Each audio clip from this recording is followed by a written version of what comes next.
Live with episode 466 of the 3G podcast, and Greg has invited Sokis. How do you pronounce it? Sokis. All right, here for this podcast. And man, we've actually got some news. It's been kind of slow in the gaming world for the past couple of weeks, but well, Microsoft finally did the thing, and we've got Halo coming to PlayStation.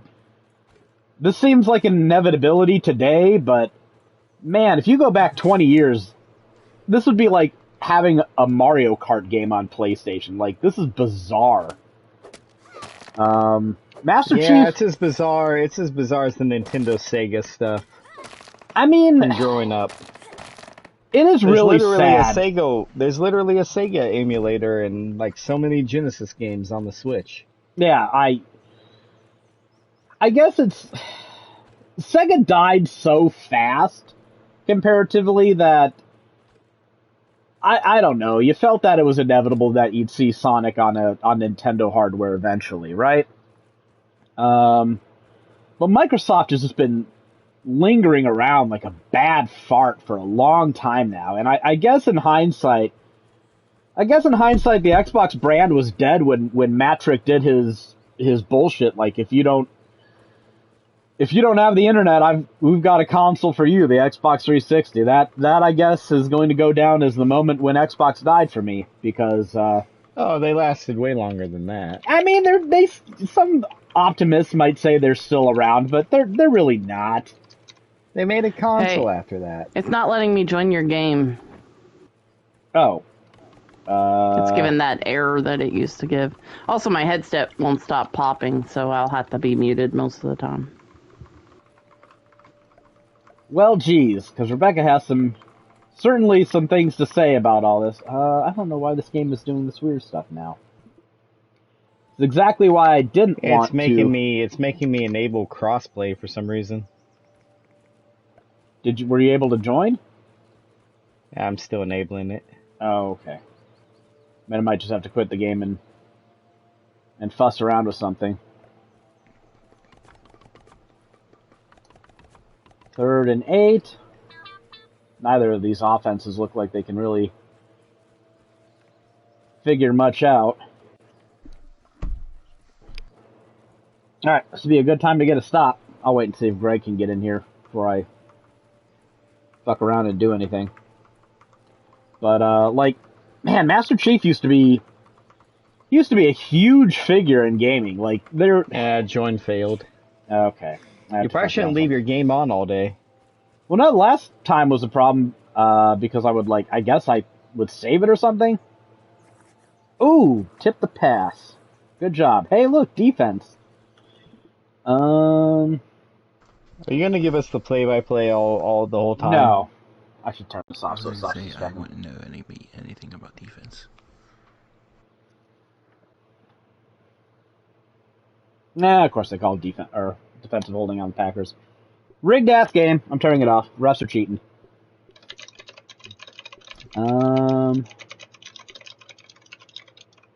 Give me just like, how the hell did the Bengals lose?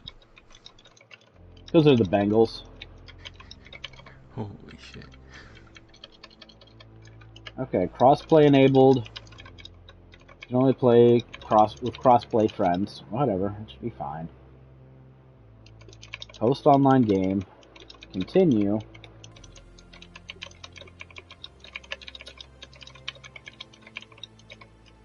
It says shared. Alright.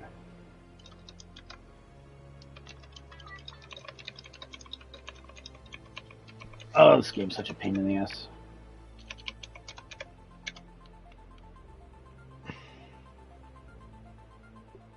Alright.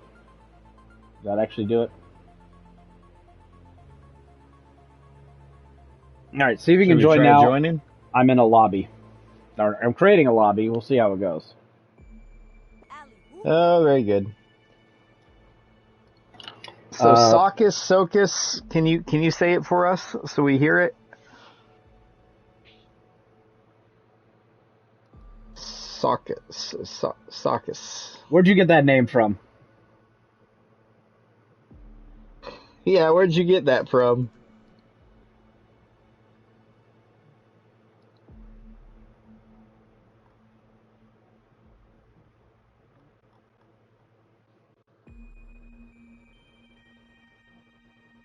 Oh, well, that works.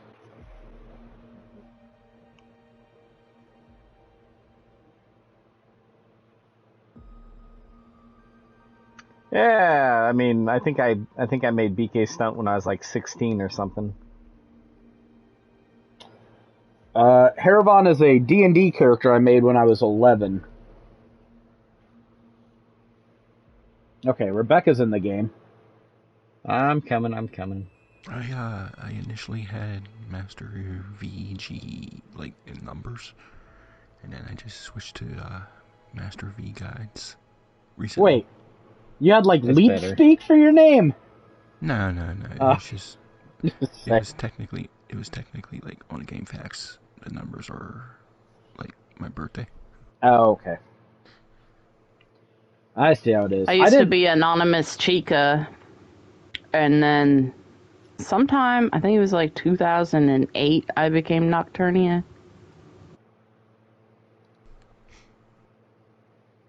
She's helped me on a few guides. She polished up The Witcher 1 and she co-wrote The Witcher 3 at the beginning. And then she got to Actually had a Velen whole bunch of usernames. I also had Delirious Devil. she got to Velen and she realized what kind of a guide this was going to be, and she's like, nope. Screw this.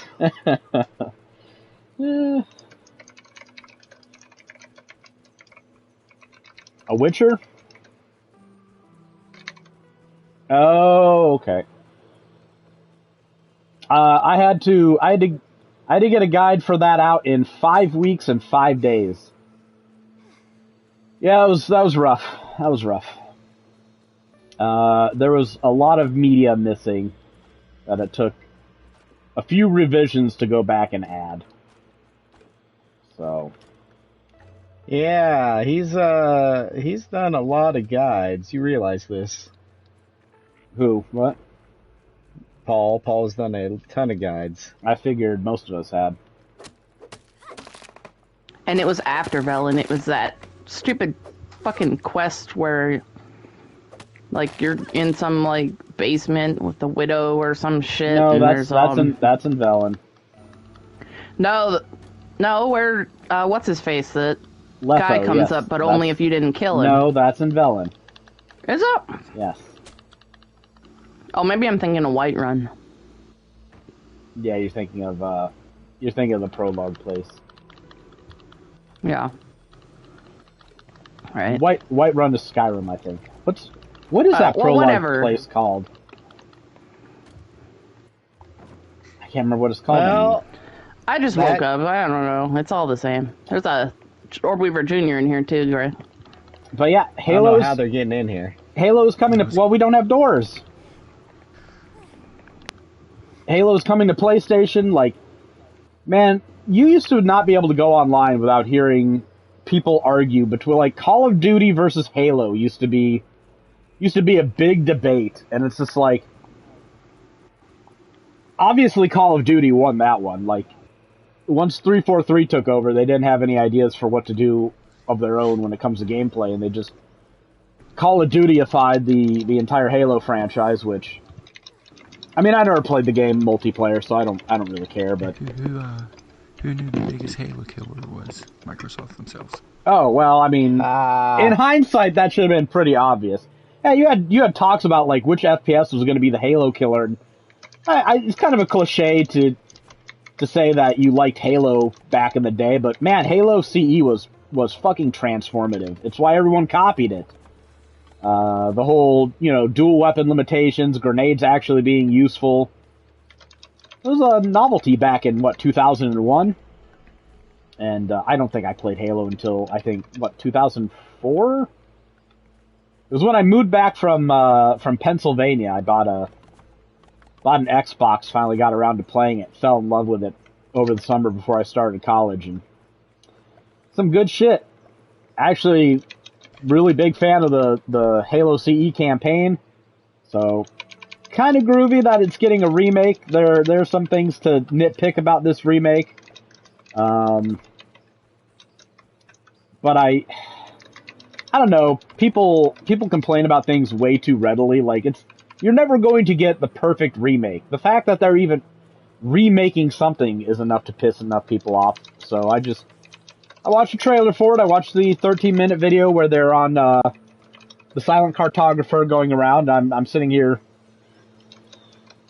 like a fine wine taster, mulling over all the details, deciding how I want to categorize this thing. I'm like, okay, so this is not a faithful remake, so it's fine. Like, just flip that switch in your brain. You know, there's going to be differences for better or worse, and since it's Halo Combat Evolved, any differences are almost certainly going to be worse. But it is what it is. I'm not gonna let the perfect be the enemy of the good. So I'll judge it for its own merits when I've got my hands on it. But the one thing I'm really down on after watching some footage is the fact that you can't insta pistol kill hunters by strafing around them and shooting them in the weak spot, which I guess was a bug that they decided they liked and they kept it in there. But the one thing I really liked about Halo, like, we can talk about grenades and melee and all that other shit, I liked how none of the enemies were really meat shields in that game, if you knew what you were doing. Like, shotgun would take out Flood pretty easily. If you had a pistol, you could get rid of grunts and you could get rid of hunters. Well, like, I always wanted a plasma pistol for jackals because you could shoot them in that little notch on their shield. Once you played that game on Legendary and you ran into a jackal and he just shot you with a concentrated stream of plasma bolts, you just sat there and went, "Can I fire that fucking plasma pistol that fast too? Does it really go just as fast as he can knock back the trigger?" Sure enough, it does. And then you're like, alright, I need to look at this weapon a little differently. Like, first time you play the game, you might use the plasma pistol only for its overcharge ability, but eventually you're like, alright, so you can just sit there and just, like, wail on this thing. Is that how I have to... And sure enough, you realize you can do it and become a master at just cranking out plasma pistol rounds with it and start taking down some big game with it. It's effective against elites, at least with their shields. Really good against those drones you fight later on. So, I mean, it's just nothing takes a lot of ammo to kill if you know what you're doing. And that's one of the things that I still hate about shooters today, is when enemies just are meat shields. Because after a few rounds of ammo, it's like, alright, maybe it's because I have ADHD, I don't know. I'm just like, could we move the fuck on? Like, this is stale now. Alright? I want to kill a lot of enemies quickly, not one enemy slowly. So I think Halo appealed to me in that way, and it's kind of why I like Borderlands 4. There's not a lot of enemies that take a great deal of concentrated fire to bring down, so... one of my... And like other Borderlands. Yeah, every other Borderlands game, it's just like, alright, I'm gonna have to empty 2 clips into this normal fucking enemy for some reason, but Borderlands 4, it's like, no, usually a couple shots, they're down, and you move on to the next one, it's fine, there's a million of them, you go down in 2 hits too, it works. Probably the best gameplay in the entire franchise, if I'm being honest, but it's not the highest of bars. You have played enough of it. I played a fair I genuinely thought, and Paul's to blame here, I genuinely thought I was going to finish Ghost of Yotai and get some Borderlands in. I guess not. I'm almost done with all the bosses, though. I think I've only got 2 major bosses left. They recently patched the game, and they nerfed my build. I had a bleed build on my Siren, which doesn't work anymore, but I had enough strength. I was far enough in the game. I was able to get another build up going really quick, so, which is just as strong as the old one, so I'm not sure why they nerfed the old one, but whatever. It's Gearbox. They like nerfing things. Yeah. I mean, I guess the old one didn't really require any gear to work, so that's probably why they nerfed. Well, it worked a lot better if you had one of those critical knives, but critical knives are still really good, even though they nerfed those, and this build still uses the critical knife to do its damage. So the only thing that really changed is I have to have a specific gun and shield and class mod. So Yeah, I still need to get a good class mod on my character. I don't even know how you're playing Harlow, right? Yeah. I don't even know how she works. So yeah, Rebecca, what do you think about Halo on PlayStation 5? I don't know. I'm annoyed at the Hunter thing, but that guy sucked. Who was doing the demonstration? He was Oh man, fucking awful. Rebecca was sitting there watching the 13-minute silent cartographer, because Rebecca's played Halo quite a bit with me too. She was watching the silent cartographer clip, and Rebecca usually doesn't pull rank on other gamers, but she's like, this guy sucks, he's making the game look bad. So, I'm sorry whatever 343 developer was playing that, but Rebecca is not impressed by your handling of the Magnum. He would make me look like a pro player. That's my opinion on that. He wasn't very... Was he Cuphead bad? No. No. He wasn't even Doom bad. No, but he was pretty fucking bad. For somebody who's worked on the fucking game, you'd think you'd put somebody who actually knows what the fuck they're doing to show it off. He was playing in normal mode, and he wasn't playing all that well. You can tell it's normal mode because you played enough Halo, you can just see how fast the enemies are firing. Like, I can tell by the fire rate of the plasma pistols what difficulty that they were playing on. So, what it is. Star icon here. Oh, I built I've been building roads all day. I built a thing going up to the picnic table, so that's our B table. Oh, should I go ahead and try to get through the Haze lab? I mean, you can. I haven't built a road there yet. Well, we need explosives. We need explosives. That's right. Yeah. What do I need to do for explosives? Do we have access we need to them? egg sacks. Yeah, so we might need to go into the red ant. I didn't want to progress the story in any way. I was going to go build a road to the Haze lab, but the fact that I couldn't get in and it doesn't mark it on your map until you're inside made me not want to mess with it. So I didn't want to go get explosives on my own. I didn't want to bust in there if I had them. I forget where the red ant hill is. Yeah, we haven't marked it on this one. It's by where old Blue Base used to be. Somewhere around here. So, but I will say this about the Halo Combat Evolved remake: 4-player co-op. So, could be a good podcast 4-player game. co-op, huh? 4-player, yep, 4-player online. I don't know how that's going to work in the campaign. Like, how are they going? Because that game got pretty busy with 2 players, and if you're going to have 4 of them, I don't know. Man, I don't know.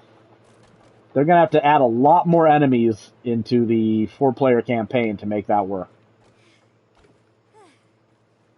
So, they did some other things too. Like, they added, apparently there's going to be a sprint mode, but, like, this game was designed to not have sprint, so is there going to be a reason to ever use it? You're just going to make the already fairly short levels even shorter.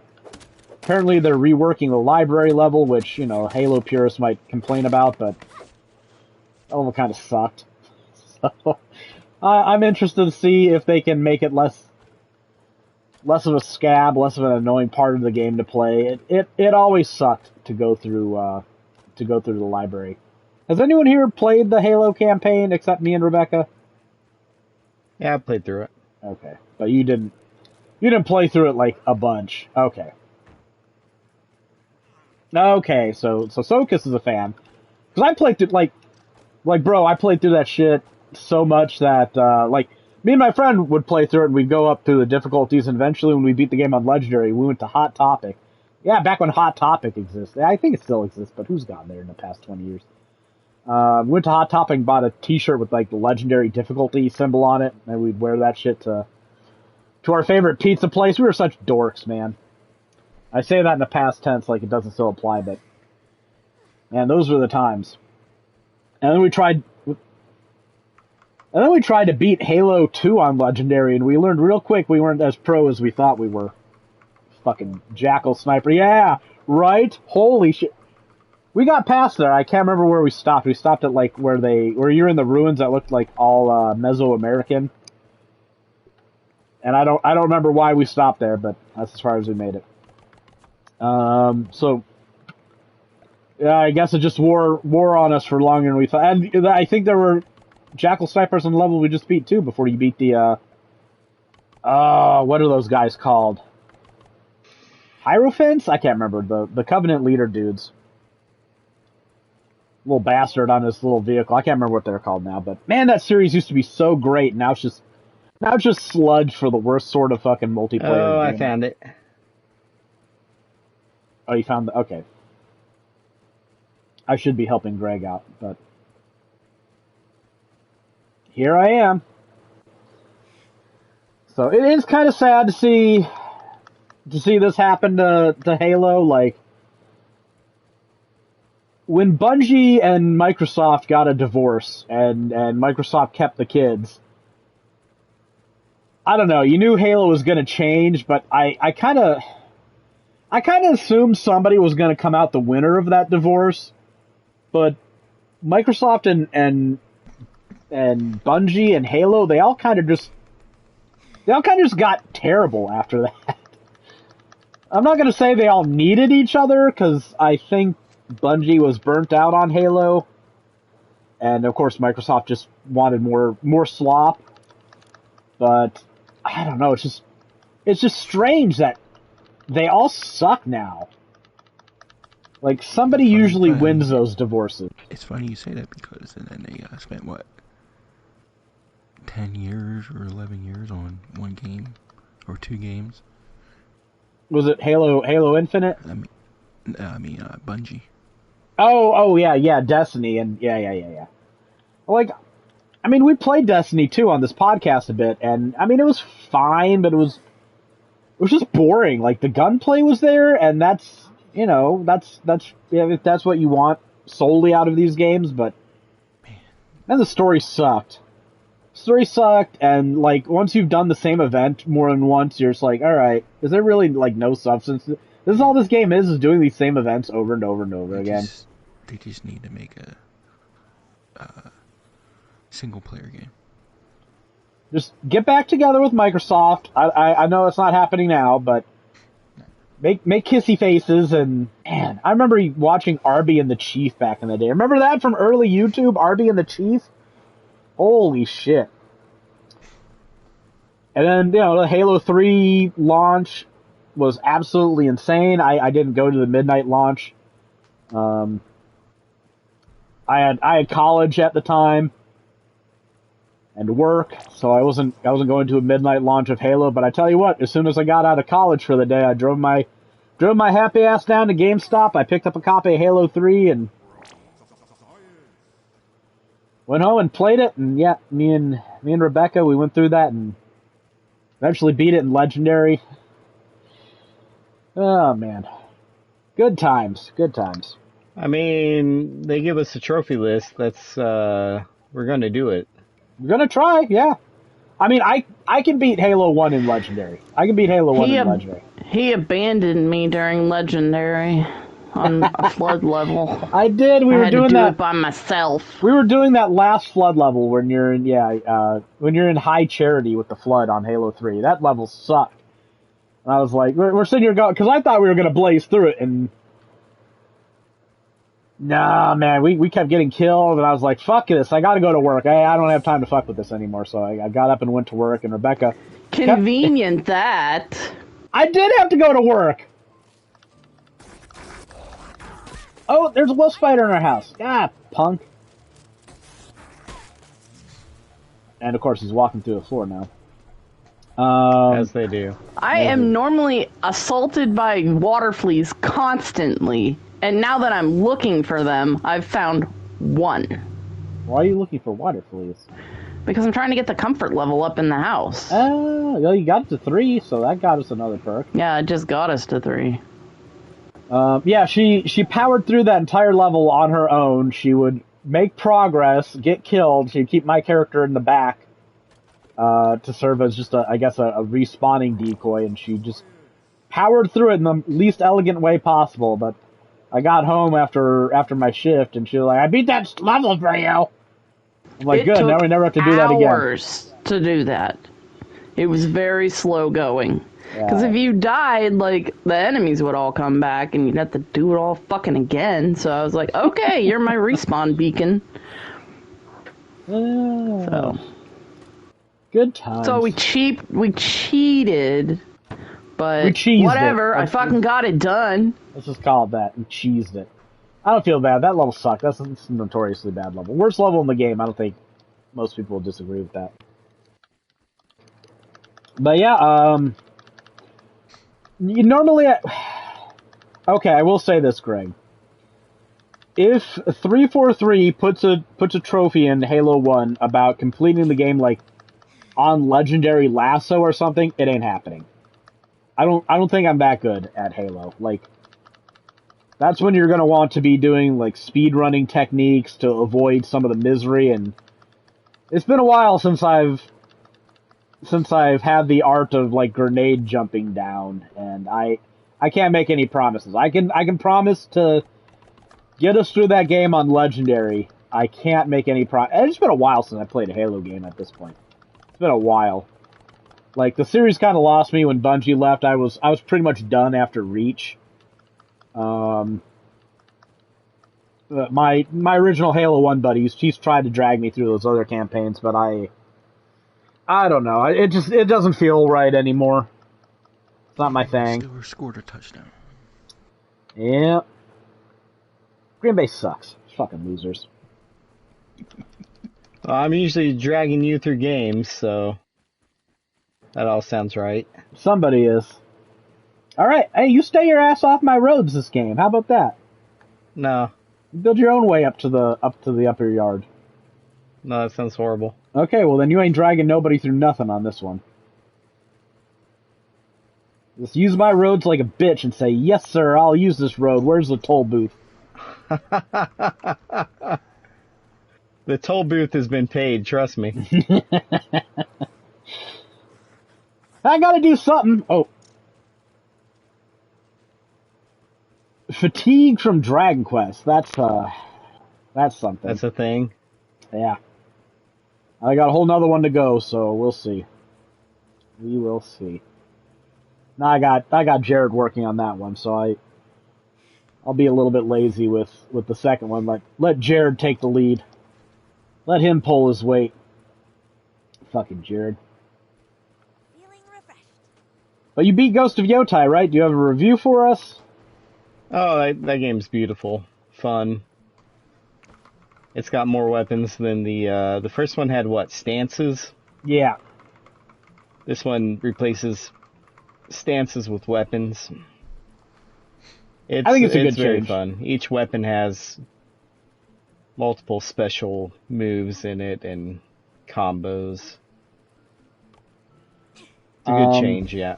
The one thing that I like, I think Jin is a better character than Atsu.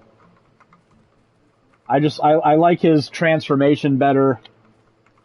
I don't really think Atsu changes that much over the course of the game. I mean, she definitely does. A little bit. She moderates a tiny bit. By the end, it's night and day. Yeah, but I mean, I brought a bunch of eggs. Oh, I should go analyze them, shouldn't I? Oh yeah, I got some mint that I didn't analyze because well, we were no one else was here. What am I doing?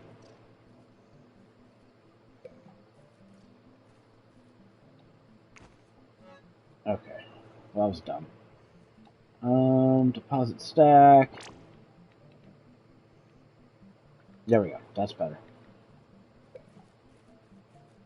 So Greg's just been working on everything recently. Yeah, except for Borderlands 4, obviously. Yeah. Didn't want to give you too much credit there. And Final Fantasy Tactics. Well, yeah, you kind kind of sad out of It's that hard. one. It's hard when you work with people like Alex and Nathan and Paul. Like I really do feel like the odd man out because like you guys just do this all day. Yeah. I hit Monday morning. I'm like, well, fuck, work.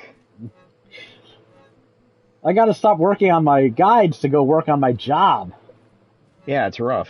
Yeah, you should quit this fake work thing and just do guides full time like us.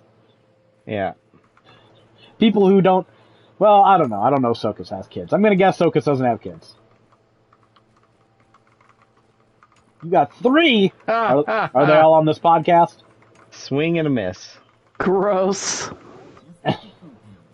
Really? And you can afford to do guide stuff? Like, man, I don't know. Okay.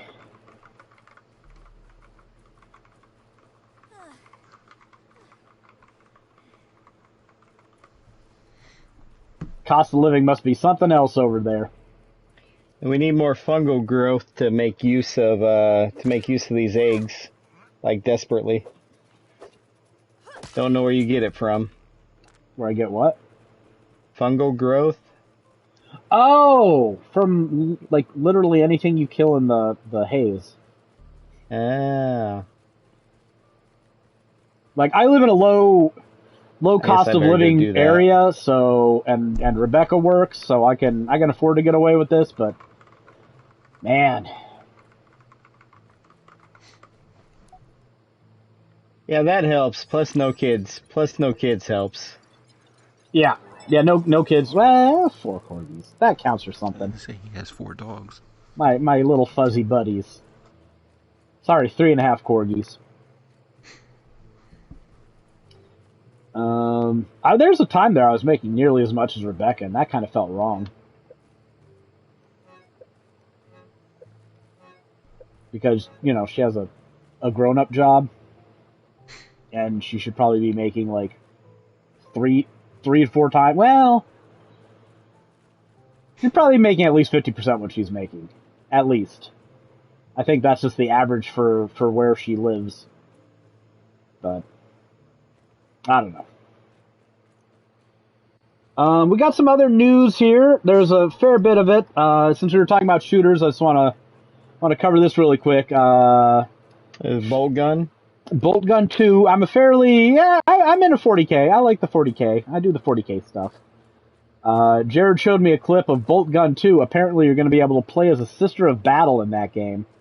And I was like, well, this just went from I'll buy it eventually when it's on sale to I'll buy it eventually when it's on sale, but I'll be looking forward to the sale a lot more. So, Sisters of Battle, one of my armies. I really like the Smurfs that much.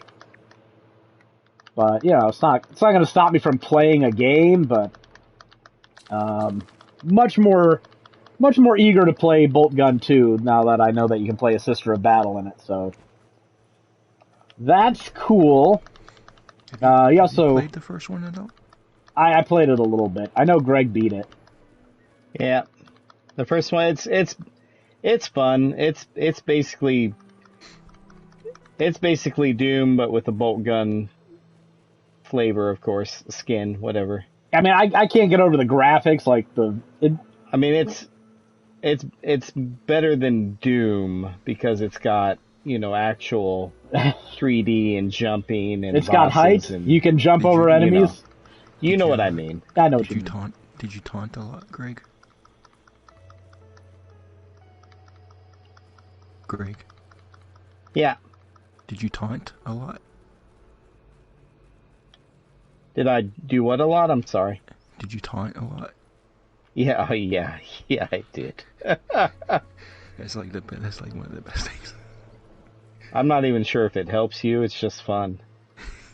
Like, anytime I take out a group of enemies, taunt. Anytime I enter a room with a bunch of enemies, taunt.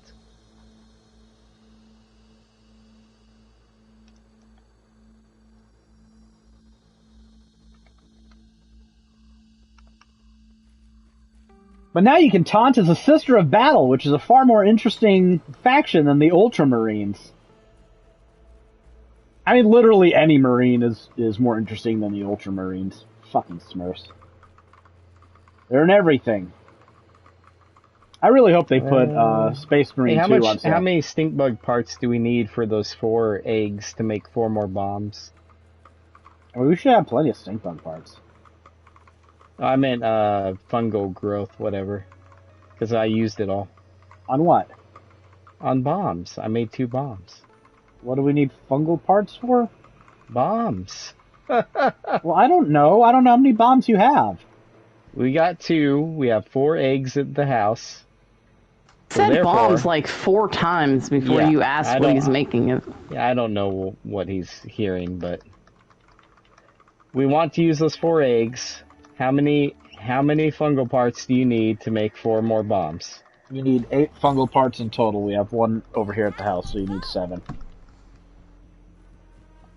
Uh-oh. So we need 8. Red ants are attacking us, apparently. Yeah, I kind of raided their home. Yeah, that makes sense. You monster, how could you? Yeah, it makes a lot of sense. Yeah. Kinda had it coming. I better repair some of my gear.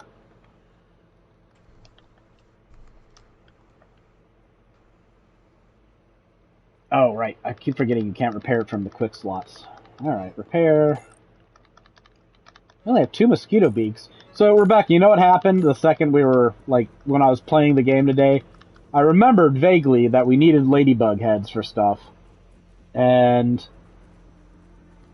I don't know if we still do, but it was ingrained in my brain. So I was like, yeah, I see a ladybug, and I'd be like, kill that bitch.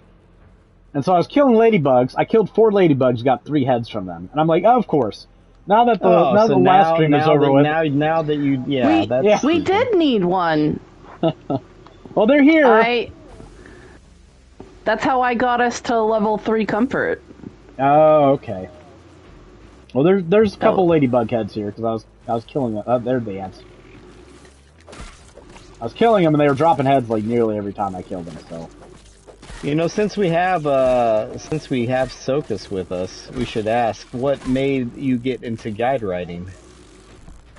That's something you always have to ask a new writer. Well, not that you're new by any means, but I don't know what made you get into guiding.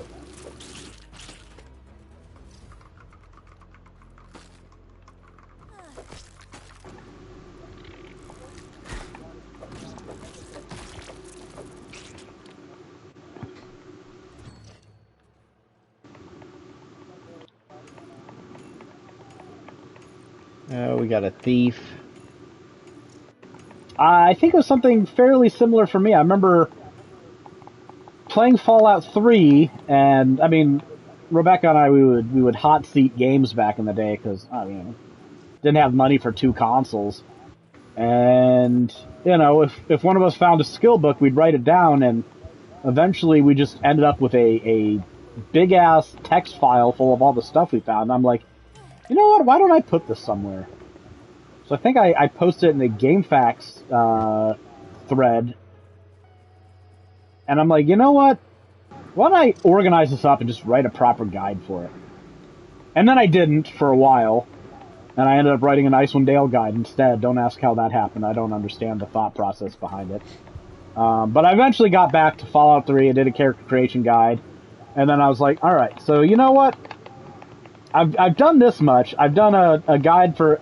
My original guide for Icewind Dale is like 380 kilobytes. It's now like 1,200, so my standards have clearly evolved over time. But after I did the Fallout 3 character creation, I'm like, well, if I did character creation for this, I've got like all these skill books and all these bobbleheads and all these unique weapons across the whole game, I could just write a full guide. Because by the time you tell everyone where to go for all this gear, you're pretty much done. So... And that's how I got started in it.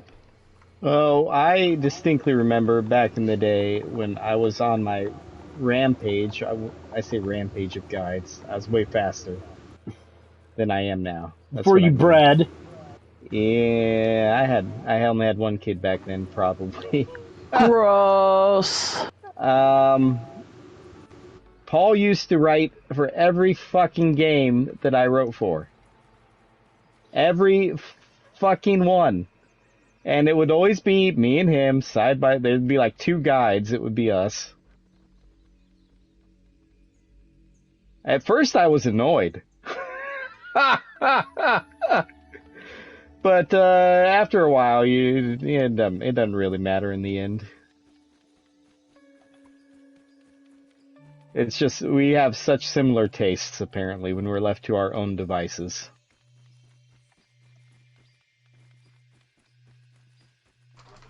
Yeah, that's true. I didn't collaborate on anything until I left GameFAQs in Yeah, pretty much the 2015. same. Yeah. Let's see, I think I've done 5 guys for Neo Seeker now, and I still haven't collaborated with anyone. Yeah, less collaboration, more money, right? Yeah. Tell you what, that Borderlands 4 guy's gonna pay like a fucking mint. Yeah, I'm getting nothing from that. I actually think the first guide I collaborated on was Final Fantasy 15. Was that the first? That was 2016. I know the first one Greg and I worked on was Fallout 4. That was a fun guide. That was alright. And we did like virtually everything in that game. Yeah. That was a pretty tight deadline there too. I think it was like 6 weeks for that whole fucking guide. Yeah, I remember focusing on the main quest and going straight to that Diamond City and encountering bears and being like, my God, you have to find a rock and hide behind it just to kill this thing. And you were also trying that ninja build, that ninja melee build. That ninja build was fantastic to level 35 or so, and then it just fell off the fucking face of the earth. And then when you were showing me what you could do with the gun build after that, you remember? The stealth critical hit build, yeah. It was like I've wasted my midlife years. Well, see, like I've learned You from. can't talk bad about that ninja build though, because like teleporting 2 stories up in the air and critically hitting somebody from behind. Yeah, it's that not works. like it's bad. That works fine when things don't have much health and aren't hitting you back hard, but the second you're It messing works with, fine until like level 30, Yeah. 35, somewhere around there. I remember having to no life the 4 ending routes to that game, like just to make the deadline and get all that stuff done. I was so happy. I think I did the railroad and who else did I do? I can't remember. It's been too long. Did you do Brotherhood? Yeah, maybe. I Yeah, think it might have been I think Brotherhood. it was Brotherhood. I think right. I remember having to do media for them and do the other 2 routes, and I was so happy when I found out that they were like recycling endings for these, and I'm like, oh, okay. So I can just play through this, and I can yada yada a lot of this because it's the same as the other routes. So I'll just paraphrase what I wrote here, change the details Yeah. where it's necessary. You know, now you're in the institute with the You're back Minutemen to this, instead. You're back to yeah, this yeah, point. Yeah. So. That was the yada yada. That's exactly what it was too. I was I'm so gonna pull happy up- with that. Game facts, Socus. This guy. And then then after it had sat and I was like, done recovering from the project, and I was just like, those endings kind of fucking sucked. Like, Bethesda does not have what it takes to write a proper multi-faction storyline like Obsidian did. Speaking of this, we had Fallout Day. Everyone's hopes were high for something new and exciting from Bethesda when it comes to Fallout, and we got shit. We were all you're all holding out our trick-or-treating bag, and Bethesda, like Todd Howard, just took a big old dump in our bag. That's all we got from him was shit nuggets. Oh, this isn't too bad. We only did 7 of the same guides. That could have been way worse. Yeah, it's quite a bit. Well, so I know we both did The Witcher 3, right? Yeah. He's got Fable 2 in there. I didn't do Fable. That was before my time. I played the shit out of that, though, Rebecca and I. A lot of Assassin's Creed. Mass Effect 2. Did you do Assassin's Creed Origins? Okay. So we've done one Assassin's. I think Origins is the best Assassin's Creed game. Well, that's the Origins is where they started The RPG stuff. hardcore into the RPG stuff, which you like. Yeah, I played the earlier Assassin's Creed games, and they were Nathan, fine. come grab these bombs. I'm letting you handle them. I'm the official bomb handler now. Yeah, there's 6 of them. That should get us through the Haze Lab. I will come with you to the Haze Lab, but I will not do any of the swimming, sir. You have to if you're handling the bombs. I do. I don't have like a bubble hood or anything. I don't think we need it. Okay. I mean, I liked Assassin's Creed early day. I was really hyped for the first one, like with that Templar stuff. I remember that lying ass trailer they had for the first game where Altair had the hand crossbow. When I used to do art, when I used to draw things, Harabon wore a bunch of white robes. Because I don't want him to make him wear, I don't want him to wear black. Because that's too cliche. So I was like, yeah, white's the new black. I'll make him wear white instead. And so when I, see this video game character wearing all white robes and, fucking murking people, I'm like, alright, this is pretty sweet. This is talking to me. Yeah, but then you play the game and you're all just sitting there parry countering everything until they die, and it's fine. It's good. I like the first one, but I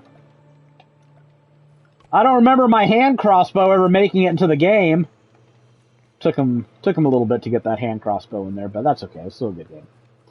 But once they went on with it for 4 or 5 games, I'm like, all right, I'm getting a little sick of this. 2 was really good. I 100% of that on Xbox 360. And once you start getting to you had 3 different games in the Ezio trilogy, and it's like, alright, I'm getting sick of this. I didn't really play them for a while. I played Black Flag a little bit. I thought it was fine when you're on the ship, not so fine when you're off the ship. And then they finally do an RPG, and I'm like, alright, we're in my bag again. It's been a while since I played any Assassin's Creed. Absence makes the heart grow fonder. Now it's got RPG elements. In Egypt. Yeah, Origin was so fun. Oh, yeah. I wrote a guide for it. It was really good. I liked Odyssey as well. I think it was a little too bloated for its own good. That's when we started getting to the... Odyssey was very similar, but way bigger. Way bigger. That's when we started getting to the point where I'm like, you know what? This is a good game, but I think it would actually be 10-20% better if there was a third less game. And I don't usually say that. I'm usually one of those guys, people complain about, well, this game's too long, there's too much crap to do. Especially when people say it about The Witcher 3. It's like, you don't have to go collect every smuggler's cache, right? They're optional loot if you want to swim to them. The developers are putting bonus loot chests on the map for you to get if you need it, and you're sitting here crying about it. Just don't do it. There's no trophy for it. There's no reward for it aside from the crap you get, which you don't need anyways, because once you start making Witcher sets, you don't need that anyways. So just quit bitching and do the content you want to do. It's fine. It's got some of the best side quests in gaming. Those bombs. Let's go. I got them. All right, I'm coming. Let me put my marker back up. What's that guy's name? Scatabo? Oh, yeah. Broke his ankle or something like that just today? Dislocated it, yeah. Oh, he is a psycho. It was bound to happen. No. The first thing I thought of when I saw the news that he got... He's absolutely a psycho. When he got injured, the first thing I thought was, the guy who ran into other guys head first got injured, but I'm glad I didn't say anything about that, because I saw people posting video about it on the Twitter, and... someone did a hip drop tackle on him. The Twitter, you're such an old man. On the Twitter. I'm not going to call it X like a douchebag. Someone did a hip drop tackle and bent his leg under him, which is, I guess, why they banned the move, but they didn't call a penalty then. They call a penalty on the move when Micah Parsons does it, but not when somebody has their season ended by it. But no, ankles aren't supposed to bend that way. And it was a pass play for one, so he wasn't even doing something stupid run-wise. And, I mean, the injury, I'm not a doctor, but the injury looks like that's either the end of his season it's probably the end of the season, yeah. Yeah, it looks like that on the low end. I mean, Neighbors was out. The Giants are basically next year news at this point. Yeah, I mean, they've had the capacity to confound teams, so I don't know. His season is done at the low end, and at the worst end, it's going to change the way he walks for the rest of his life. Because those guys, like, if he fractured the bone that the socket bone that the ankle is in, then like that changes the way things function. So, not good for a running back. But yeah, we got shit on Fallout Day. I think they're adding the Ghoul to Fallout 76. They're doing a dedicated next-gen version of Fallout 76. I know Greg has at various points in time expressed a desire to get back into Fallout 76. I don't know. The game just reeks of liquid ass. Well, mainly because of because you got that kangaroo thing, and you wanna get that platinum. I know why you want to do it, but the rest of us don't have broken ass mutations, so. We have to. Oh, we have you're to play talking the about game. the kangaroo mutation? Yeah. Jesus Christ! Man, I can't believe you remembered that. How could I forget? You talked about it all the time. It was good. There's no way that I still have it, so it's more about the platinum. You know that. More about getting that platinum. We'll see if we get desperate for games. Paul, are you a trophy person? Say no, because he's going to try to get you to play Fallout 76, and you don't want to. I'm doing you a solid.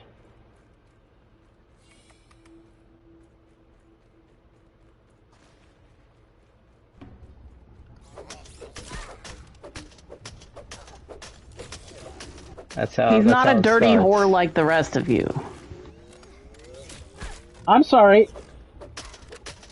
How many Where's Waldo platinums do you have now? I played those for fun.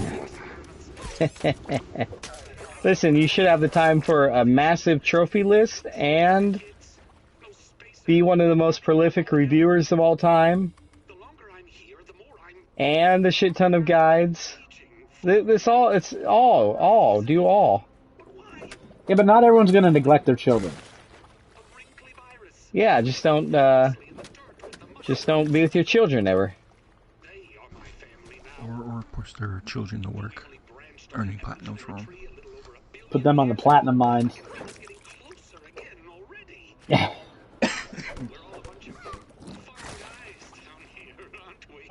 See? Uh-huh. Yeah, same, brainwashed him.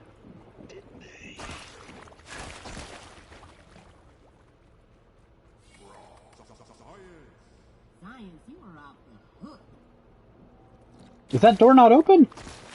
Oh, there it goes. Yeah, if you press the button right next to it, it opens.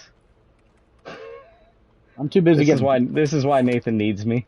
I'm too busy getting blowed up by all these fucking fungal things. Yeah, that's fair.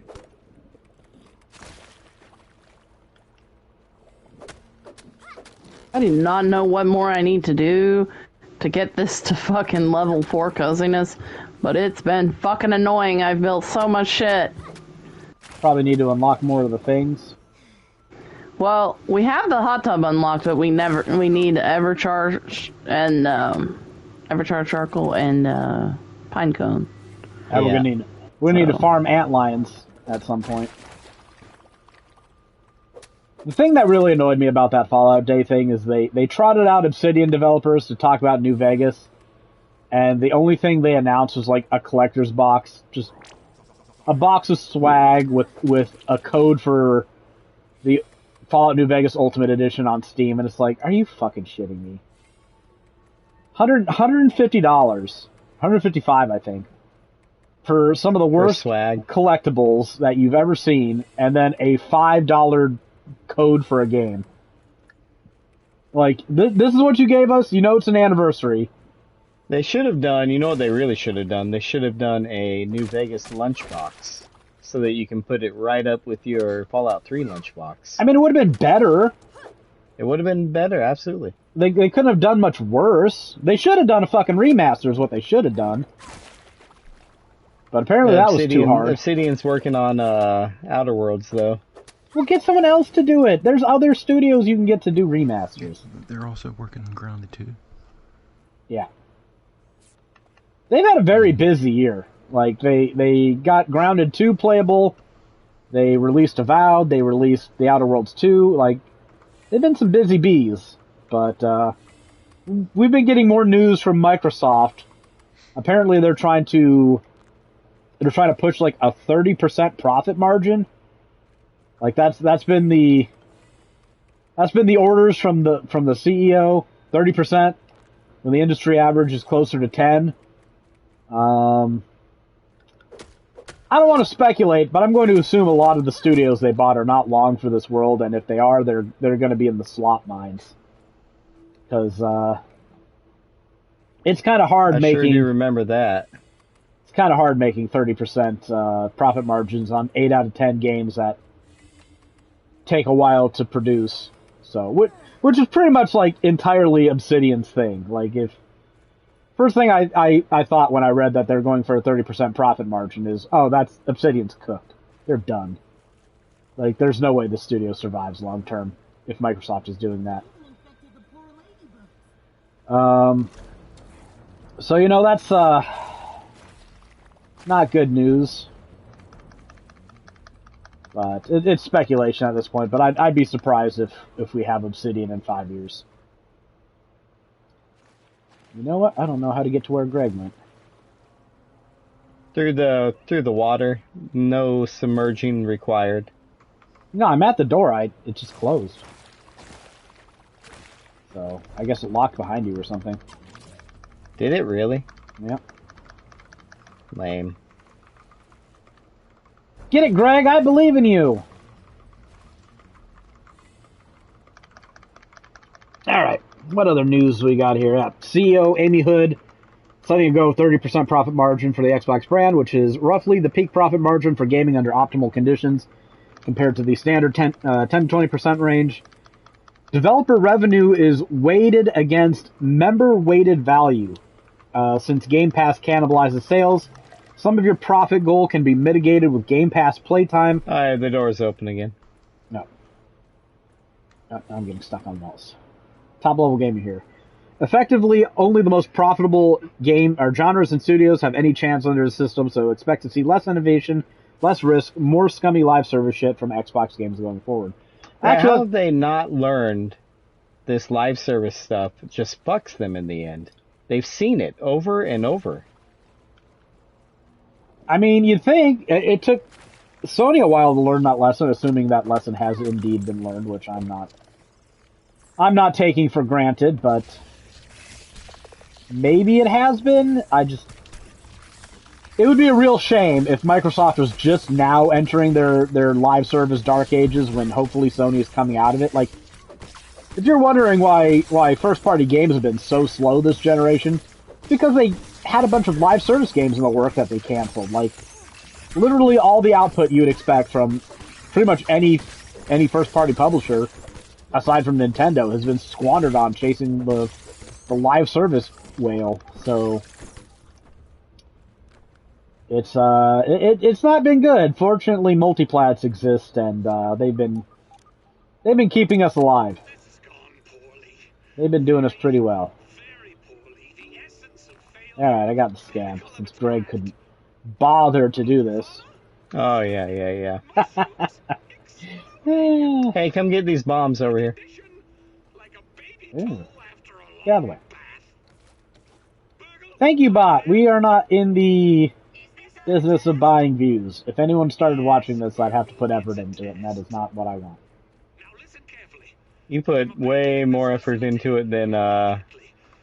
than any of the rest of us do. You and Okay. Jared, I guess. If any less effort was put into this, the podcast would literally be, "Hey, Greg, what'd you play this week?" Yeah, most of my effort is just putting stories in the Discord.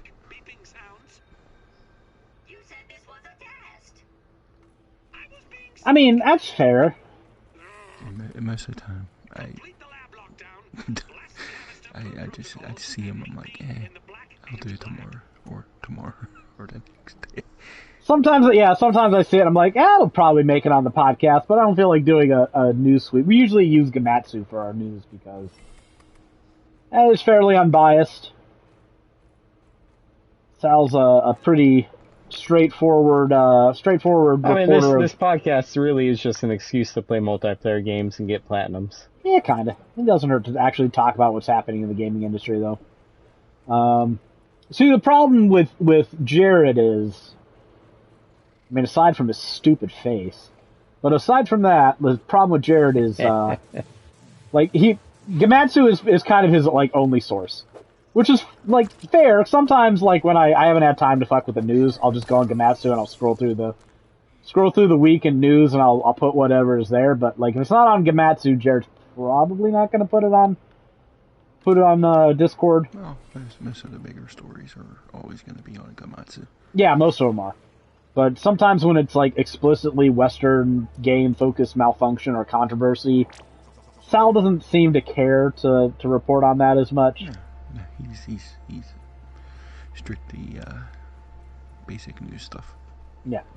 So don't quite get everything. So sometimes if you want some VGC or anything, it's gonna be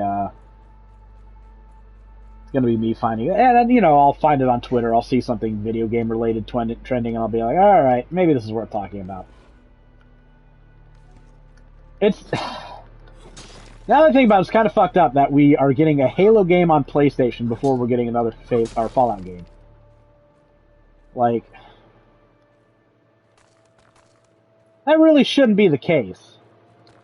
Yeah, I assume that they're working on Elder Scrolls 6. I would expect that before another Fallout game.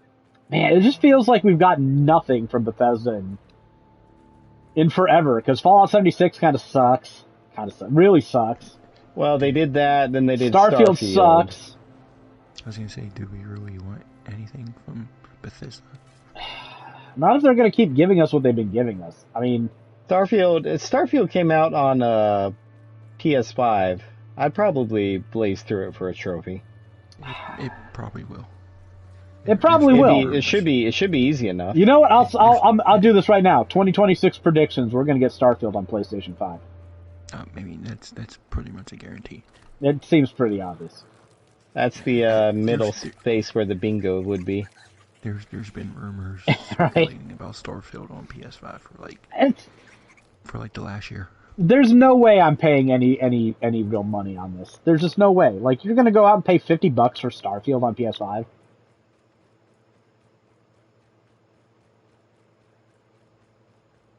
I mean, to each their own. I guess I'll go turn this into Burgle. Oh, I was going back to Green Base, but like, seriously, Greg, how much money are you spending on $20. 20? Okay, I was gonna say $20 for a platinum on that game. And hopefully it's a physical copy too, so I can throw it in the collection. Shut up. I said hopefully. They couldn't even release Doom on a disc. You think we're getting Starfield? I don't know. I have no hope. What was that recent game? Oblivion. They didn't do Oblivion on a disc. Yeah, Oblivion got a disc. No, it didn't. Yeah, it did. It doesn't have.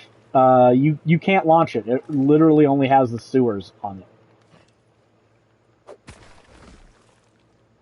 So if you want to call that, they made a physical copy, but it's only got a code on it. Well, you can play until the end of the tutorial. You can play until you leave the Imperial sewers. And then you have to download the rest of the game. And then you have to download the rest of the game. Are you serious? I'm serious. God damn it. Did we not talk about this? We might not have talked about it, but yeah. Why do you think I haven't been on here going, I'm going to buy myself that Obsidian Collector's Edition. Now let me go on to a 20-minute spiel about why I love Oblivion so much. I do love Oblivion, but fuck you, man. I ain't paying any money for that. So I don't have any faith. Like, Avowed didn't get a real physical release. The Outer Worlds 2 didn't. Oblivion didn't. Doom didn't. So, I mean... Indiana Jones didn't. Indiana Jones, yep. So, Halo probably won't. Gears of War did. Gears of War did. You can only play the campaign, but... That's all that matters.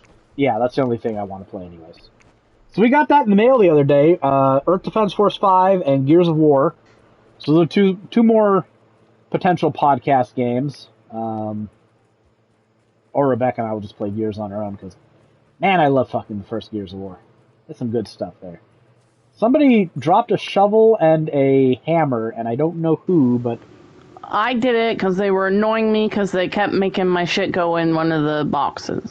Oh, okay, I see what you did. Alright, I thought you, like, did a me and accidentally threw it or something. I threw them in that water. We need to set up our basketball hoop. That can happen later. Right now I'm trying to set up the zip line so we can go to the fucking sandbox. Oh, Smart. My fucking knee. Holy shit, I don't know what I did to it. I didn't know it took a shit ton of silk rope, so I had to run all the way back to Green Base. I forgot that, yeah. I didn't actually activate it because I didn't want to do that while we weren't all in the game. I'm too thoughtful. Oh my god, Savion Williams got a touchdown before fucking Matthew Golden, dude. Dude is fuming. He has to be fuming. That's some...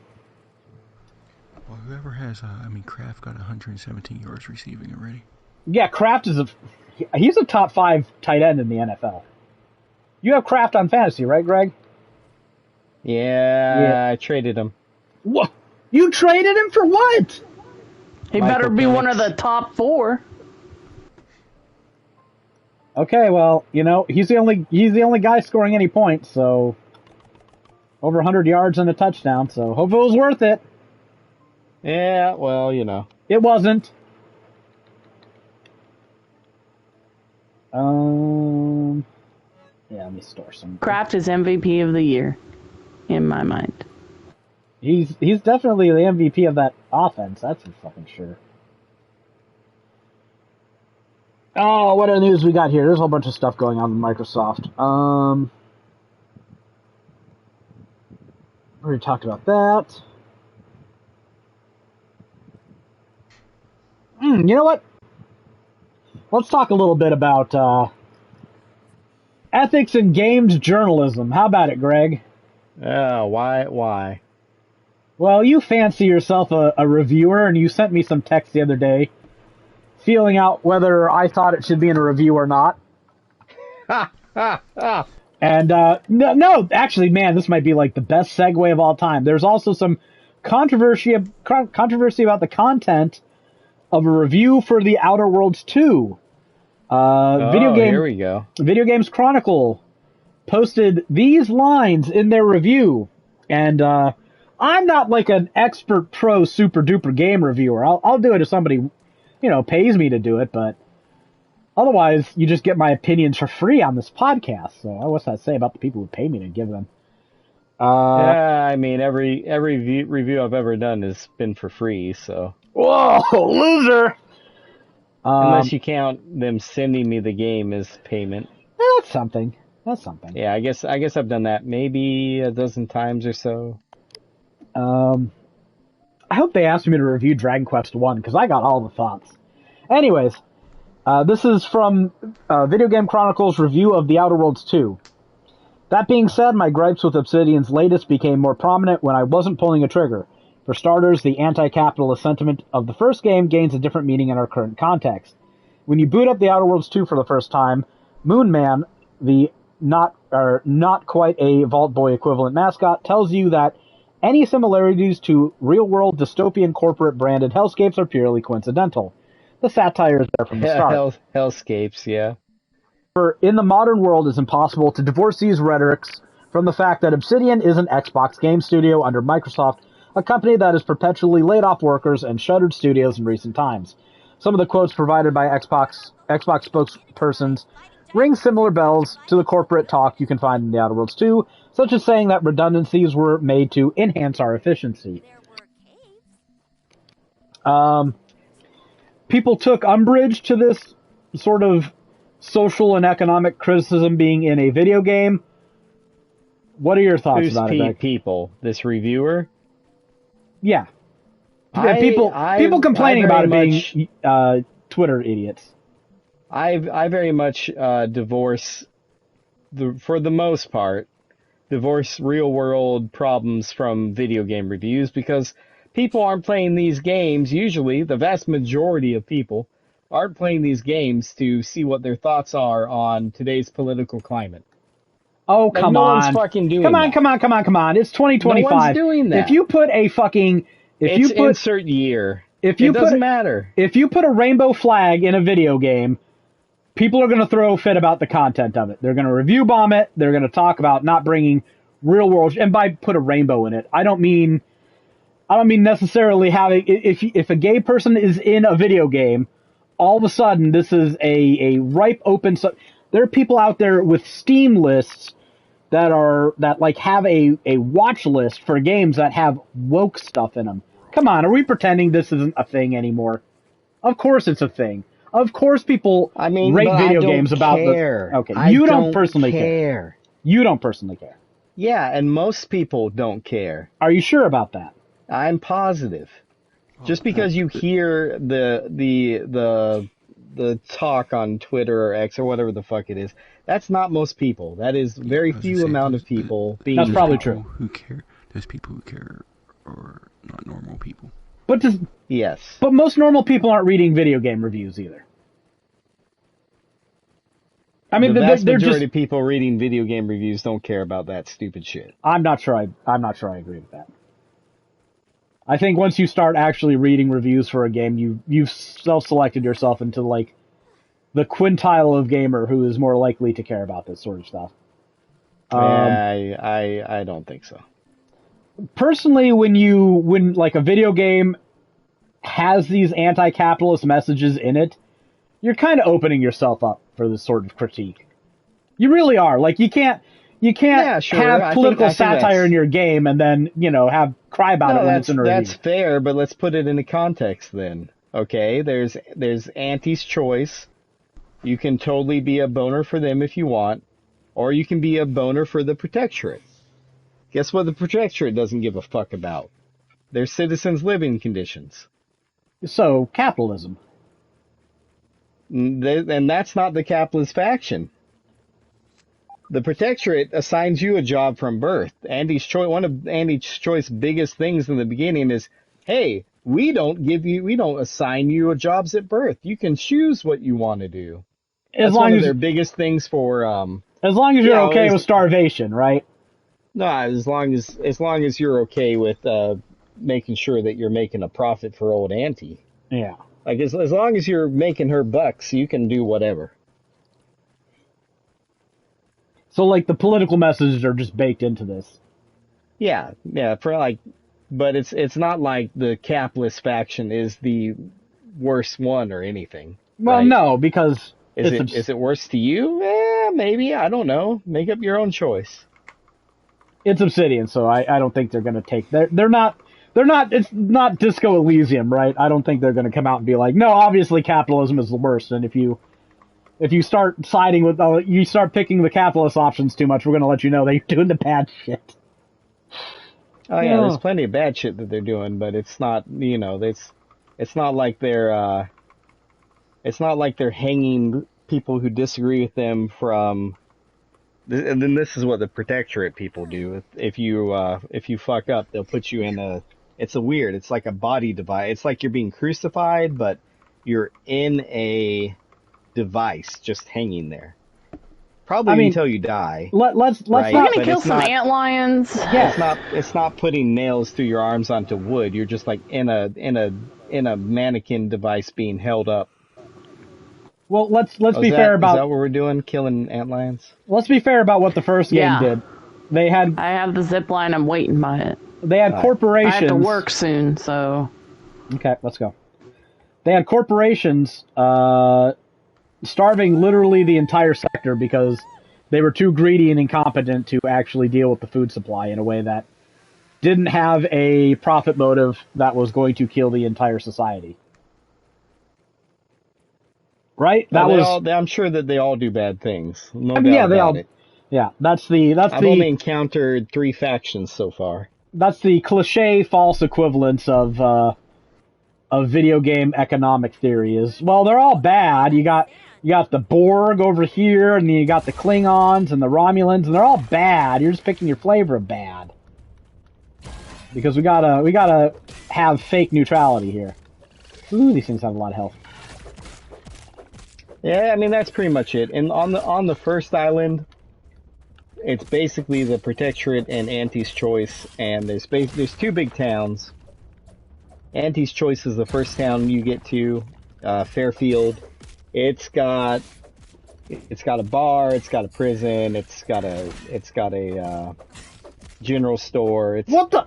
It's pretty self-sufficient. It's pretty much like a normal town with corporate troopers here and there. They all sign contracts. Everything's a contract. Make anti-money, right?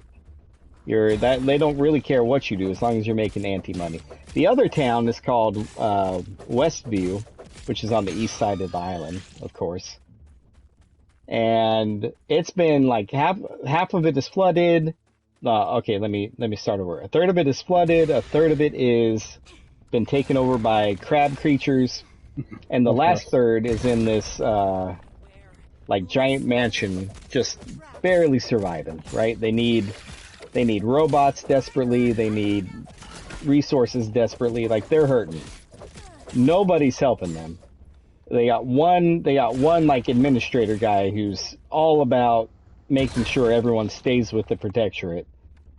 And like it's very clear that the capitalist people have won this area. Quote unquote won. But do you have any complaints about this content being in a review?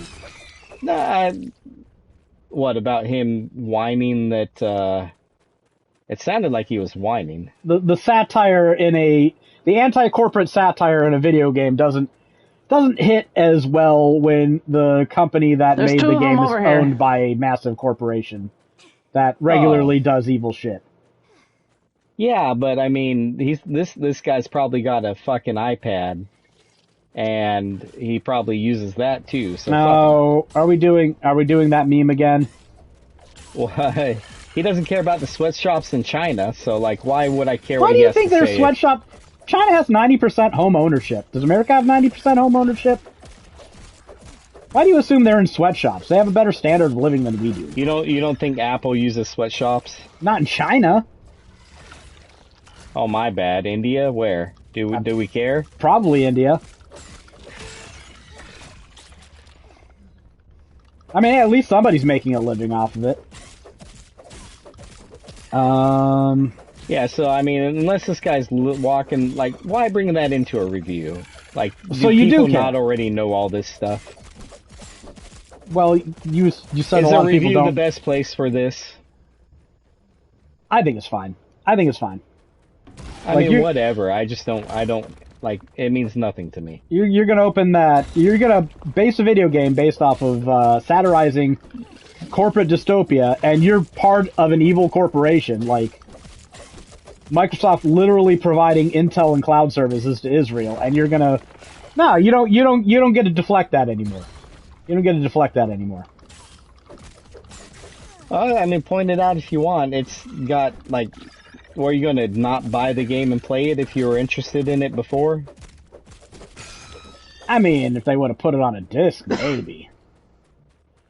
Then it changes things entirely, right? See, look how little that took. No, I didn't write the review. I don't know. I just do an article on it, but like, whatever. It's such a non-thing to me. There's a comic by Most Matt. people aren't going into a review for that kind of content. There's a comic by Matt Bors, I think his name is, where you've probably seen it before, where there's like a peasant hauling some crap, and he's like, "We should improve society somewhat," and then some guy pops out of a well and he goes, "And yet you participate in society. Interesting." It's like, yeah, you have an iPad because you literally can't fucking survive in America without a fucking smartphone. Like, you can't apply for a job at most places anymore without the internet. So, like, you can't opt out of capitalism in this country in a way and still function within the society you're finding yourself in. Like, that's a non-starter. You just can't do it. Yeah, but does all that belong in a review for the Outer Worlds? Here's some. Yes, I think it does. I think there's a better place Does for that that type of content. Does that sort of content belong in the game itself? Because if it does, I think it belongs in a review of the game. Like, I don't know. Okay, how about this? There's a video. It sounds like you don't want to be a video game reviewer. It sounds like you want to be a social commentator. I don't see Go how do that. I don't see how they are entirely different things. Like, there's overlap between them, isn't there? Like, all right, there's a video game about an evil, repressive theocracy, right? Hey, I finally got my barbarian mutation. All right, you've been hitting things with club. Let's say there's a video game about an evil, oppressive theocracy, right? That runs slave trades, and it creates a pristine image of itself to the outside world, and the game is funded by the Saudi Game Development Fund or whatever. It's a new EA game. Yeah, this may be an actual game coming up. Yeah, I mean, 3 years, there's a fair chance this happens, right? Do you think somebody's saying, you know what? Playing a video game about helping people shake off their oppressive theocracy that's, using their labor to derive great profit for, like, a monarchy, kind of hits different when the game is bankrolled by Saudi fucking Arabia. I don't know. I think that's interesting to point out in a review. Yeah, but you could do that with literally every review if you looked hard enough. That's my point. Like, it doesn't. It doesn't impress me. I didn't think you were supposed to be impressed. Oh, this game's being made by. Like, let's just make up a game studio. Game XYZ Studio, who, they live in America, and America's bankrolled counterterrorism efforts in Argentina? Interesting. Like, you look hard enough, you can name anything, anywhere. I'm not impressed. Well, to be fair, Not impressed. I have 4 antlion heads. How many do you guys have? I only have one. I have none. How many does it take? I have no idea. We'd have to go back. So let's. You know what? Actually, let's build a workshop. No, let's get out of here. We can't. Can we build that on a workshop? No, we probably need other materials, Greg. We should go back to Green Base because this place is going to start heating up soon. Or we could go into Get the off the antlion sand den. before you die. You want to go in the antlion den? It's safe in there. And stay there all day? No! Yes. No, just leave leave the sandbox. It's easy to get back here. Like, what are we going to do? Just sit there with our thumbs up our ass in an antlion den all day? Complete the antlion den. There's multiple antlion dens, though. No, we complete the ant lab. Oh, the ant lab. Well, no, Yeah. I don't want to do that. I don't have any food. I need to get food. Oh, man, I got food I could give you. Too bad I already jumped off. Okay. Immediately after you said that. I don't want to go fight black ants without an antlion sword. Come on now. Things suck. Okay, fair enough. Let me get some of this cookie sandwich here. If you get your ass burnt by that, that's your fault. Oh, do I want to knock this shovel over? We need it for recipe, I think. I'm gonna knock this shovel over. Which I didn't do because I just built a road up there. Did I throw it on the wrong side? Yeah. Well, don't tell Greg about that. He'll be mad you wasted a bomb. Better not be wasting bombs.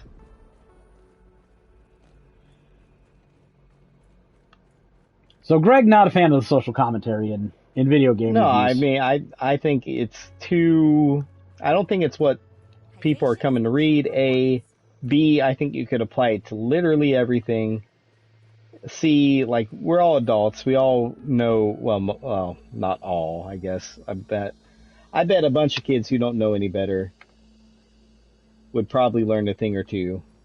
But not impressed. I don't know. I think There's a time and place for things, and I don't think that's it. I think everything's a time and a place for social criticism, frankly.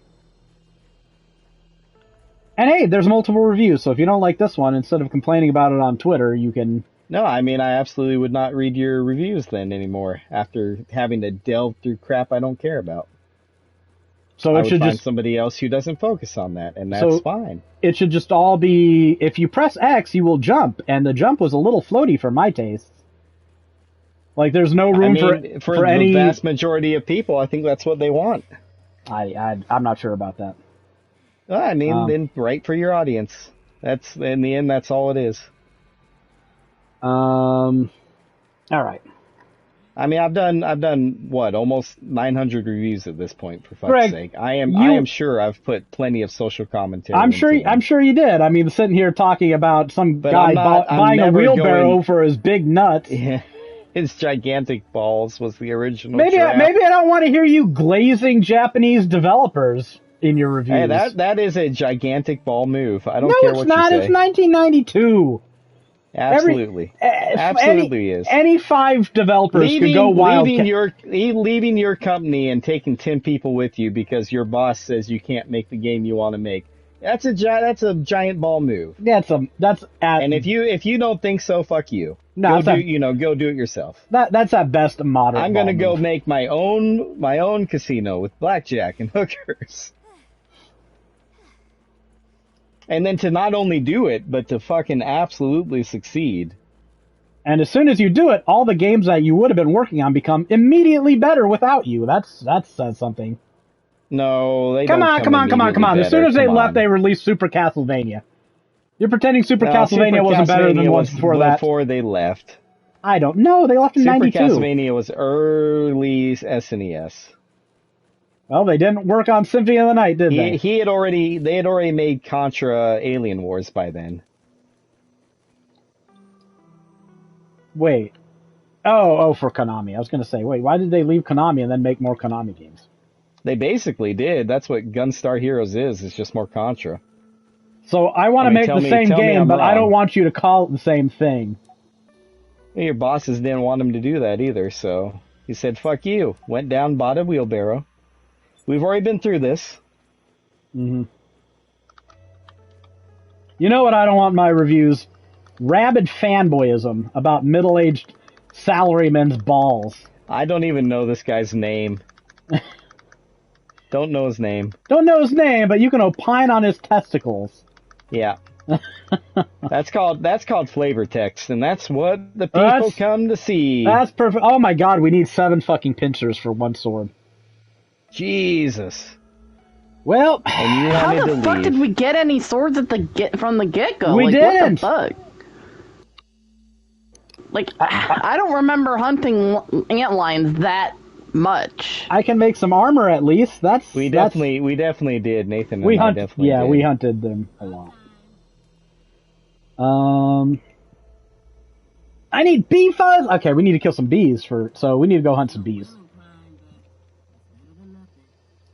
Because bee fuzz is a component in this armor. Oh, excuse me. What'd you make, armor? I made the helmet. Well, the helmet doesn't take any rare parts, so. I suppose. Yeah, it doesn't take any pincers. I'm saving the pincers for the sword. Be an absolute idiot not to. Because these things hit pretty hard, man. Okay, let me put my... I bought the bonus health mutation, by the way. I don't know if you guys saw that. Oh, no, I didn't. We For some reason, we didn't have it already, so it seems like a no-brainer. Yeah. Well, we haven't hunted molars. The rest of the armor takes fucking antlion pinchers. That's ridiculous. Yeah, it's less than ideal. No, it's expensive to make this gear. I forgot how expensive it was. Alrighty. So what do we want to do now? Well, we can go hunt bees. That's totally something we can do. Hey, Josh Jacobs got a touchdown run. And the Packers take the lead, I guess. 21-19 now. Oh. Did they go for a 2-point? They got a 2-point conversion?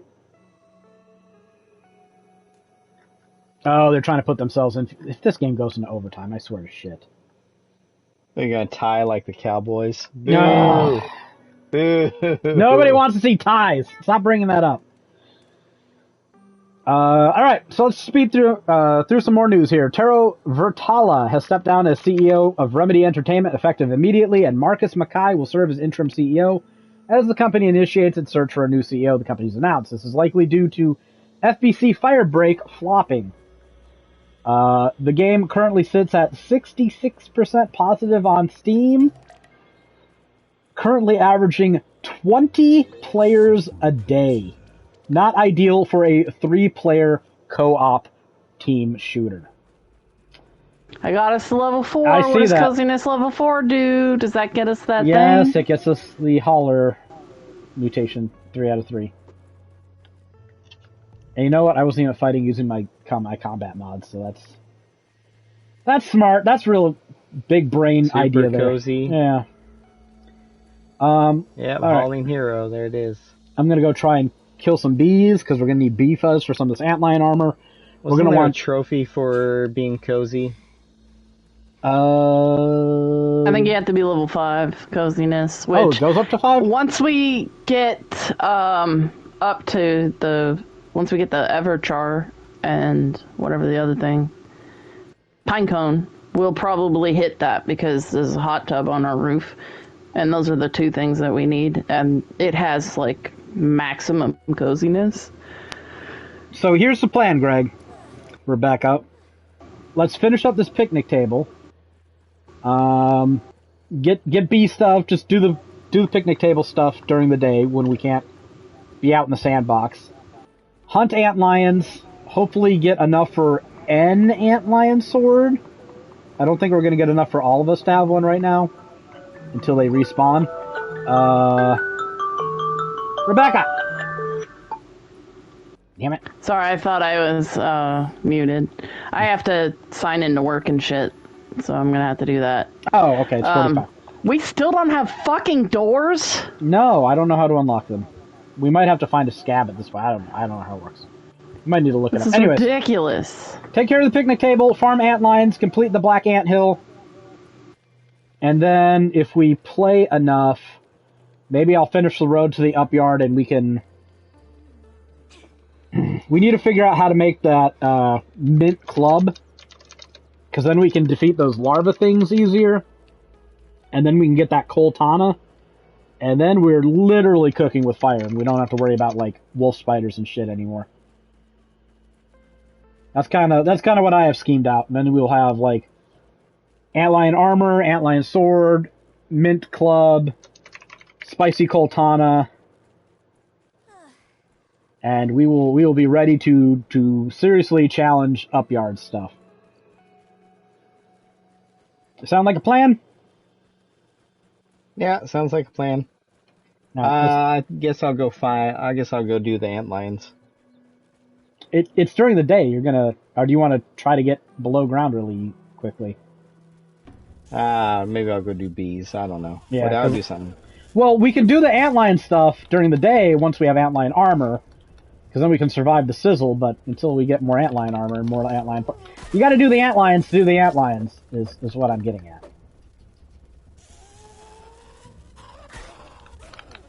Oh, these bees are cunts.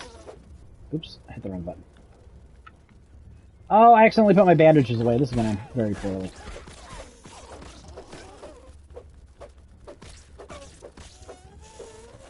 How do you put your bandages away? That's just grade A stupid. How do these bees not hit me? Oh, Paul. Is Paul still here? I have no idea. I didn't see him leave. I know Jared I didn't left see him out. leave either. I saw Jared leave. Antisocial ass Jared. Yeah, Come it's on, normal. Stamina.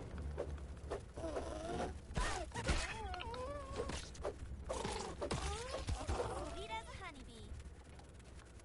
Okay, apparently I need to go back to base, because I might get killed here. Yeah, I'm going to get killed. I took my headset off, so are we kill bees then kill antlions, pretty much? Yeah, I'm killing bees. Okay. Probably getting killed by bees. 'Cause I forgot I accidentally stashed my, How am I not hitting this thing? Goodness. Because I accidentally stashed my, my healing. Which is not the biggest brainless move I've ever done. So back to Green Base it is. In other news, Anchor will release all 4 episodes of Muv Love Unlimited the day after for Switch via the Nintendo eShop. Each episode will be sold separately as well as together in a bundled set. A release date was not announced, so there's another potential visual novel book club if we get to it. I don't know what the day after is. The poor visual novel book club. Yeah, we need to bring it back. I can't remember what we were doing. Are going to do. Muv Love Unlimited the day after is currently available for PC. The Switch release was previously exclusive to the Muv Love 20th Anniversary Odyssey box, which included the 4 episodes as well as special bonus titles. I thought they were doing another Muv Love release for the Switch, so maybe this is just supplemental to that. It'd be nice to go through the Muv Love games, is all I'm saying. They got trophies? It's on the Switch, so no. You were just saying we should do Chaos Head, and that's going to be on the Switch. I'd still be sad about it. I wish listed it on Steam because I think I'd rather play it there, but we'll see. A Tales of Xillia 2 remaster is underway, and the announcement of the next remastered Tales of game is expected relatively soon. Series producer Yusuke Tomizawa said in the latest issue of Weekly Famitsu. So, you want more Tales games, Greg? You're getting more Tales games. Yeah. More news from. I did go through a tear of them at one point. How many of them have you played now?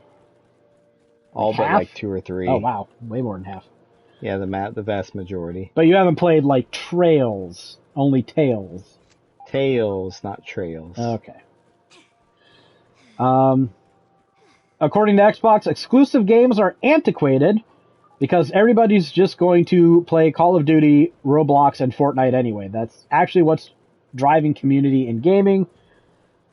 So Xbox probably won't have exclusives going forward, and the fact that there's, they mentioned those games specifically means,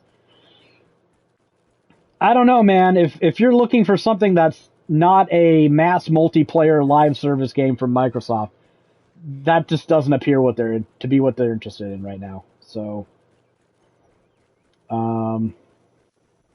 like I'm an RPG dude. That's why they invest in the live service games. If they can get 1 hit out of 10 tries, they'll be happy. Yeah, the problem is that's probably what some big brain is thinking. It's really hard to get that 1 hit. It is. It's extremely hard. Like, companies have bankrupted themselves trying to get that 1 hit. I just need that 1 hit, man. I don't know. I don't think this strategy is a good idea. Mostly because you can't quantify what's going to be a hit. You can't. Even if you develop a competent game, there's no guarantee that it will be adopted, According to Circana, formerly NPD Group, Borderlands 4 was the top-selling game of September, and Ghost of Yotai was number 4. These initial sales were enough to make Borderlands 4 the 3rd best-selling game of 2025, with Ghost of Yotai cracking the top 20 at number 18. Yotai kept pace with Tsushima's strong sales, despite Tsushima launching during COVID on a platform with a larger install base. So I guess that boycott people were threatening didn't really pan out. And yes, if you didn't know, Greg, apparently some people were boycotting Ghost of Yotai for I guess the voice actor of Atsu is pro Antifa, so I guess that sort of stuff does matter in video games to some people. But not enough, because they didn't do anything to the sales of the game. Yeah, makes sense. Publisher Bandai Namco and developer From Software have delayed Elden Ring Tarnished Edition for Switch 2 from its previously planned 2025 window to 2026, I'm going to assume. Sal? Typo.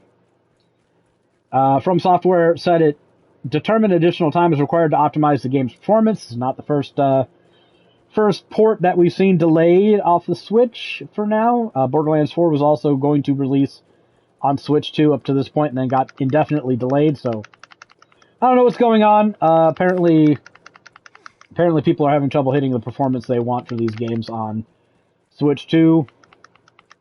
But well, yeah, it's the Switch 2. To be fair, they couldn't get Borderlands 4 running well on any hardware at launch, so I don't think this is necessarily a Switch 2 problem. Idea Factory will release side-scrolling action RPG Ariana and the Elder Codex for PlayStation 5, PlayStation 4, and Switch in 2026 in the West. The community announced it will also be available physically and digitally. According to Jared, this looks like a neat Metroidvania. If you want to check it out at some point, Ariana and the Elder Codex. Who knows? You could end up working on a Neo Seeker guide for it. Yeah, I do like my Metroidvanias. Publisher Ubisoft and developer Ubisoft Quebec will release a Switch 2 version of Assassin's Creed Shadows on December 2nd, the company's announced. The game's full roadmap was also revealed. More parkour stuff and corrupted castles in the first update in October, and then free story stuff in the second update in November. If you like this game, that's good news. I thought it was boring as piss. That's just me. Krafton, the South Korean publisher behind PUBG, Subnautica, and Hi-Fi Rush, and more, has announced its intention to restructure into an AI-first company. So that's got to suck if you're the Subnautica and Hi-Fi Rush developers. If you worked on PUBG for some reason, I doubt your integrity as a serious artiste. Krafton is also the company that did some scummy shit with performance goals with Subnautica 2 to deny the developer millions and millions and millions of dollars in bonuses. Just FYI for a refresher of what this company is, what they've done, what they're about. I get them confused with PlayOn, which is another terrible company. But this is Krafton, not PlayOn. So they're apparently spending $70 million on a GPU cluster to run AI plus $20 million annually to, quote, support its employees in directly utilizing AI tools. I don't know how it takes $20 million a year to tell people to enter steel art into a prompt, but I guess I'm not an AI guy, so I fundamentally don't understand how this works. I was gonna say, do we need to hit the dice? Yeah, I'm not sure. Probably I don't not. think it's a trophy, but. And that is it for the news. So more impactful that all news. Sounds depressing. What does? The whole AI thing. I hate that. Oh yeah, garbage. Packers up 29-19 with a Jordan Love touchdown pass to Tucker Kraft. So Tucker Kraft is at 143 yards and 2 touchdowns. Man, what a game. What a dude. Beast. What's that, like 26 fantasy points? He is I'm telling you, he's playing like a top 5 tight end in the NFL right now. Plus, he's really good at blocking, which is, not something that shows up on the fantasy sheets, but when you're watching the game and you see him pick up a blitz from a linebacker, well, you appreciate him not letting your quarterback die. All right, I'll be back in a second.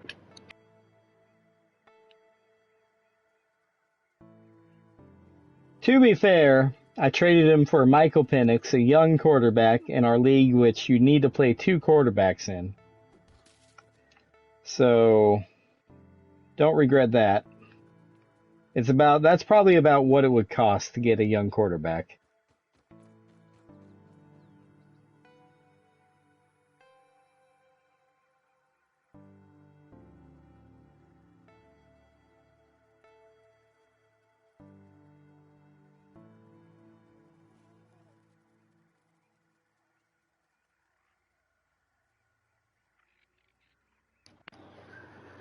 So I fucked my knee up. I'm not sure how. Like, I'm sure you've dinged your knee and it's been sore for a couple of days or what. Like, we've all done that. Or stepped weird and our ankle was a little fuckety or whatever the case. I have no idea how I hurt my knee. Like, there was no inciting incident that I'm aware of.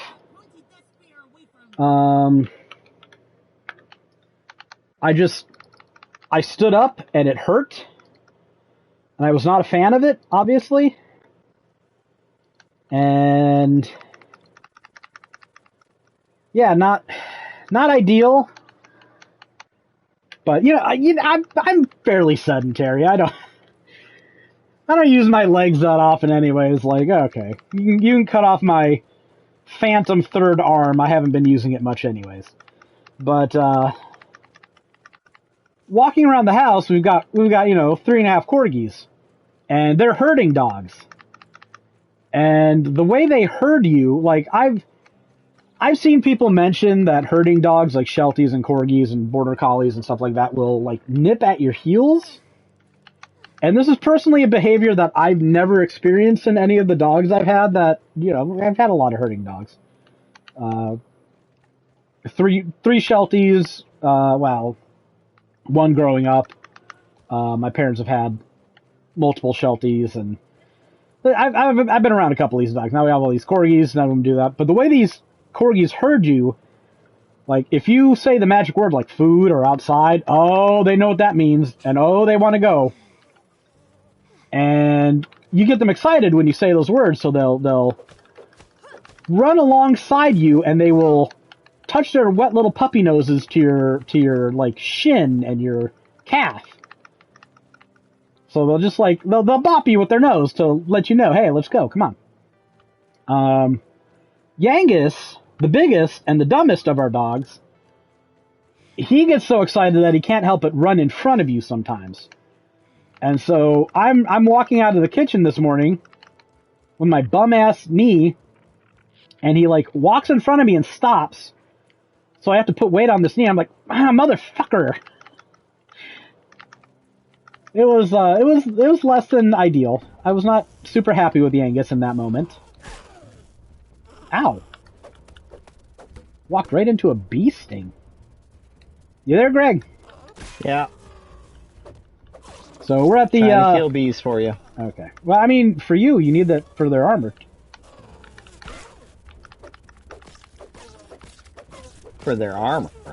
Their fuzz goes into making one of the antlion pieces of armor. So we need some of their stuff. Honestly, we don't need that much. You probably killed more than we need to kill. Oh, there goes Sokus. So we're in the bullshitting part of the podcast now. And where are you at? Are you in that soda can? Oh, I was gonna say, I see him floating around that soda can. He's like, he's not fighting them from there, is he? Oh. Oh my goodness.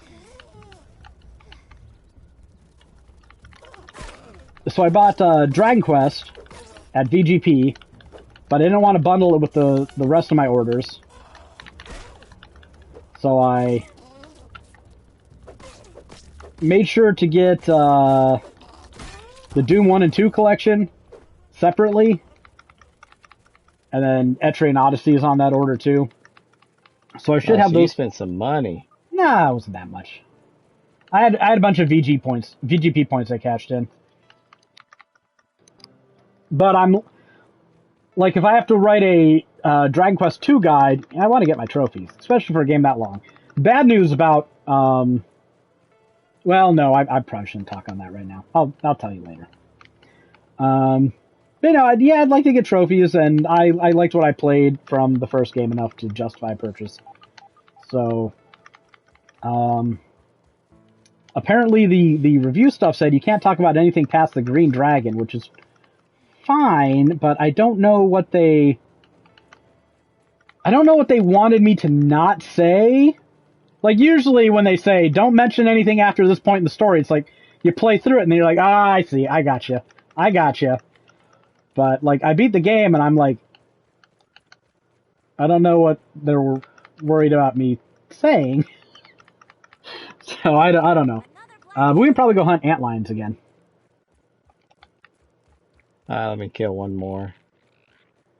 Killing all them bumbles. But I only don't have one Etrian Odyssey on the 3DS. It's 4. And that one's fairly cheap on eBay. I didn't see any reason to buy it off of VGP when I can get it for 30-ish bucks on eBay. Like, I don't care if it's not sealed. It's just good enough to have it. And the Doom 1+2 collection, one, it's a free upgrade, so you don't need to buy it. If you already have Doom 1 and 2 on PS5, you can get a free upgrade, and it's got new trophy lists. Yeah, and I heard they're actually obtainable. Yeah, they are. They don't look too bad. Like, you can... Apparently, they do have, like, one for beating a level in Nightmare or some stuff. But it's, like, one level. Yeah, like, if you can't rush through E1M1 on Nightmare, then... I don't think the game is for you. I mean, I'm not great at shooters. Even I can run through E1M1 on Nightmare. But apparently you can hook up a keyboard to your PlayStation 5 and enter in, like, the IDDQD and stuff, all those old cheat codes. So I haven't tried it yet, but I'm like, if I feel the need and I want these games to get platinumed, I mean... Oh, Packers got the ball back with... Oh, still 9 minutes left. Oh, they just got a punt. 2-yard sack. Who sacked Rashawn Gary? Rashawn Gary. Everyone's hoping for that Parsons sack of Rodgers. He's been sacked 3 times. Maybe it happened. So Jordan Love today. 26 completions, 31 attempts, 317 yards, 83% completion percentage, averaging 10 yards a pass. Good. 3 touchdowns, no interceptions, no sacks, 141.5 rating. That is really good. He's had himself a game. Better than most games he has. Oh, it's better. Let's beat up on these things. Better than most quarterbacks have. Let's be real. 141 is a pretty good quarterback rating. He ain't out there doing that every week. I know. I'm not saying Nobody's doing that every week. Yeah, Drake May is. No, he's not. Dude, Drake May is he's doing really good. Number 4 on the year. He's doing fantasy. He's doing really good. I'll say that. I'm still not sure I'd take him over Jordan Love, but bias.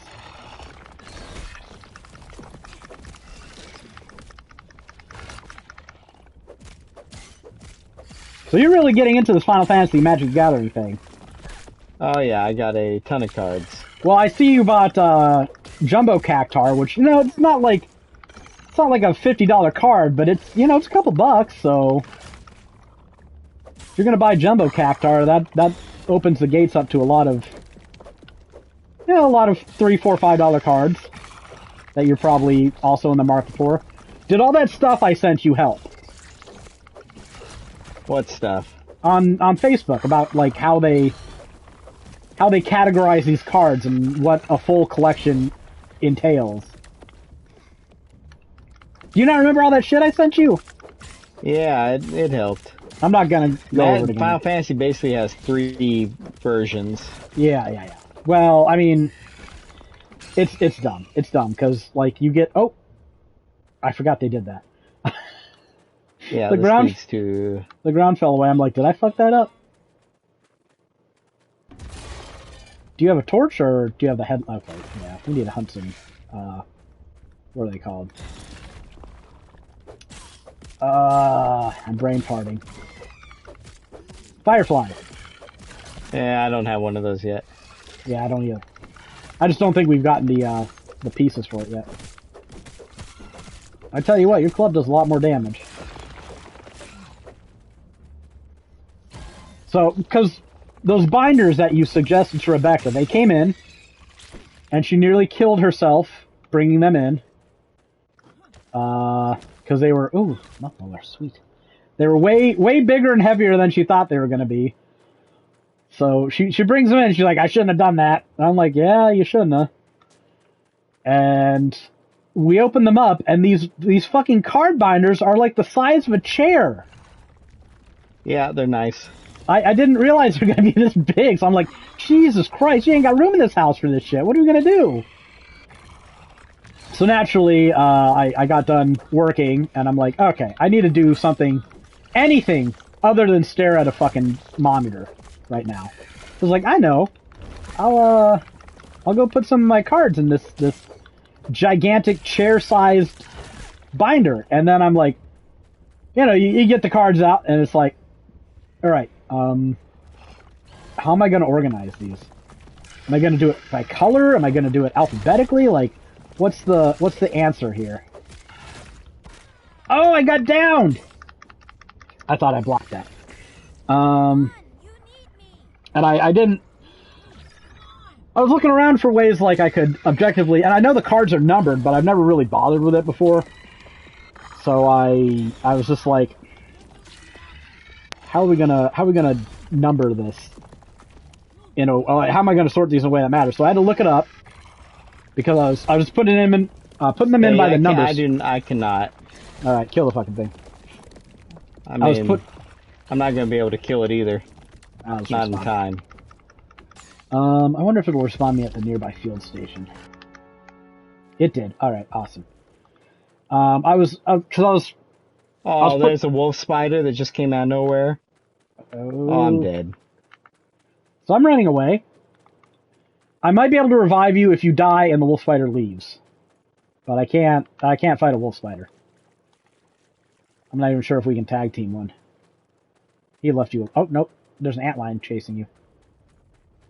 Oh, the wolf spider's right here. I see him. Oh.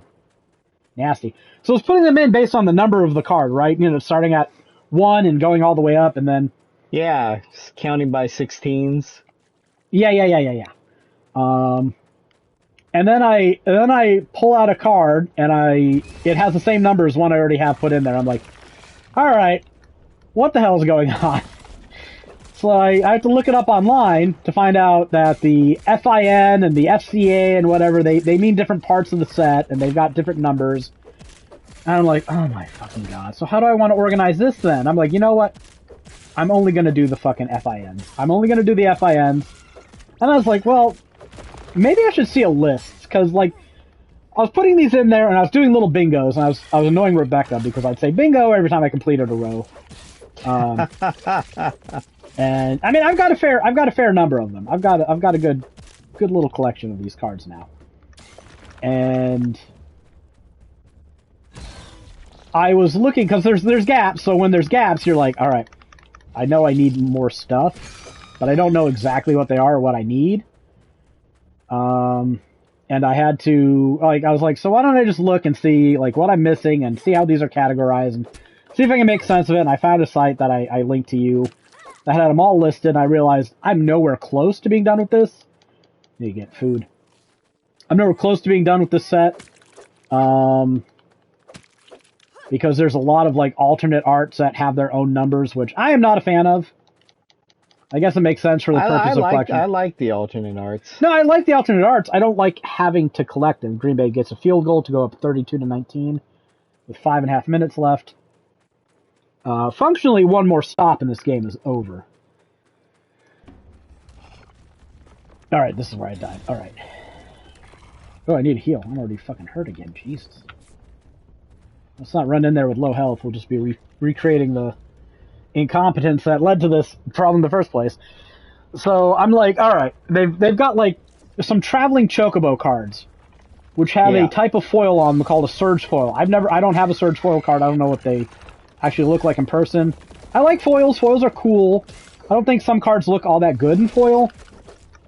So I'm not going out of my way to make sure all my cards are foil or anything. But I get it. I understand the appeal of some of these cards in foil. But like some of these traveling chocobo, the cheapest Surge foil traveling chocobo, which have their own numbers, is like $2,000. There's no way. There's no way. I don't love anything enough to spend $2,000 on a card of it. Yeah, they're crazy. They also have special ink on them or something like that. Yeah, I'm not sure what all the detail or like what the draw is supposed to be aside from it's shiny in a way that appeals to people, but it's got its own numbers. Oh, the wolf spider's here. Oh, he might kill the antlion. Nope, run away, run away. I wonder if I can hide from him in this anthill. Oh, he's not even chasing me. Good job. So I'm like, okay, so I got to find a reasonable way of going complete enough on this set, and that's where all that Facebook bukkake came from, is me just figuring out how this all worked and posting it to you, and in case you were interested. And so yeah, I'm just going to go up to the 314. I might do some of the alternate arts because I really do like those, and I do like some of the the extended arts. But this antlion got all its health back. Oh, that wolf spider bitch didn't kill it, did it? No. Well, this is less than cool. There is an ant attacking it though, which is kind of funny. Well, let's go help him. Maybe he'll draw aggro. So this ant ain't gonna beat it on its own.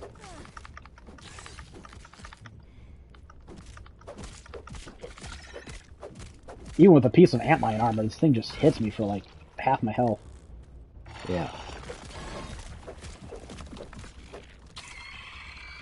But it's okay. I should just be smart enough not to rely on parries. So I'm clearly not pulling them off. Oh, there's another antlion. And the wolf spider. Yeah. Yep, I'm dead.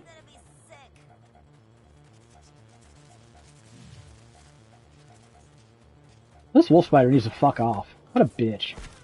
Nope, he killed me. Well, you know what? I'm right near the field station anyway, so who cares?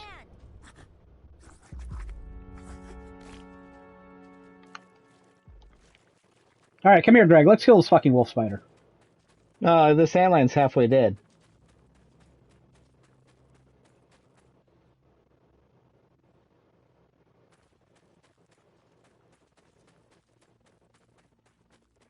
This antlion is fighting the ant with the other antlion. Yep, and now the wolf spider's coming over to you. Yep, sure is. I see him. I didn't want to get close because I didn't want to draw him there, but I'm just watching him from a distance.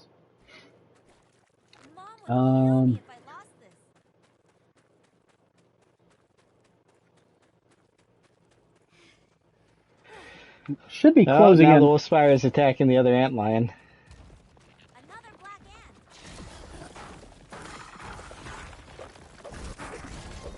ant. It might kill that antlion.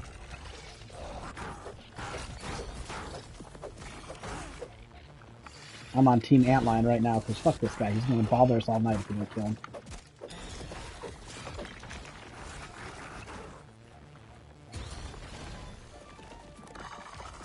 And the antlion in the pit's trying to attack you.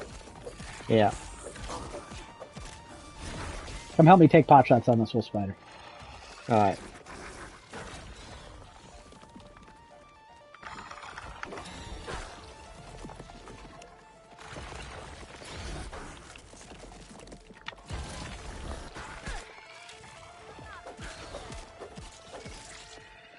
Yeah.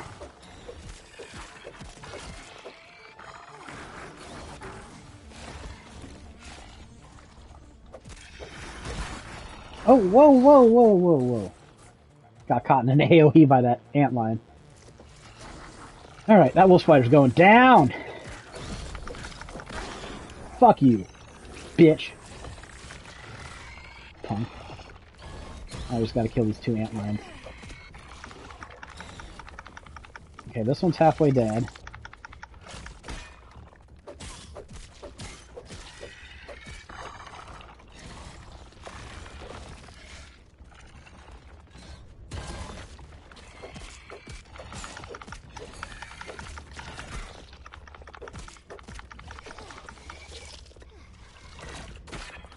Those burrowed antlions are way stronger.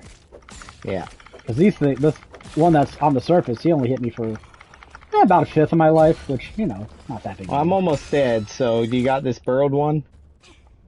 I'm in pretty good shape, so maybe. Yeah, he ain't gonna regen.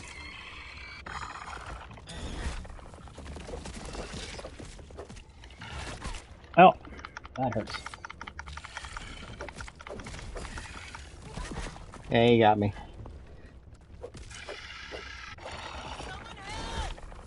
Should I just give up? I don't know. He's nearly dead, but he keeps hitting me. There we go. There's a parry. I got you. This guy's done. All right. All right. Just saving the day. That's what I do. I'm definitely paying you back. Whew. What a bitch. Oh, Yeah, Rebecca's that here. sucked. Hey, your backpack's here. Oh, yeah. I need that because it's got more pincers in it. We almost have enough. Still here.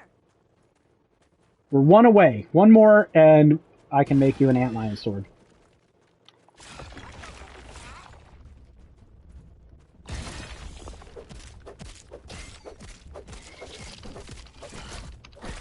Ow.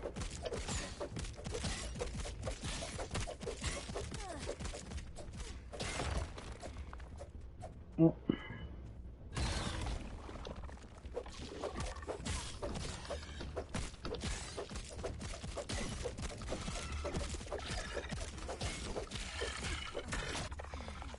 No, hit it! Got enough for a pincer. Alright, got enough for a sword. Yay, I desperately need it. I will let you have the first sword, because, let's be honest, you're probably going to do more combat anyways. Green Bay got the ball back, scored another field goal. This game is functionally over. Fumble, Aaron Rodgers. Cooper fumbled it. Recovered by Bullard. So Green Bay is up 35-19 with 4 minutes left in the fourth quarter.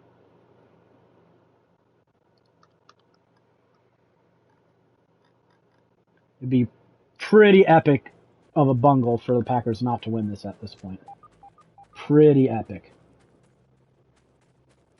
Although I guess it is mathematically possible. Oh, there's another antlion over here. Coming. Ah, man, I parried another burrow. Turned parry and burrow into purro. Oh, he killed me. He's aggroing me, Rebecca. Go raise BK. Oh, he's aggroing Rebecca now. Don't raise BK.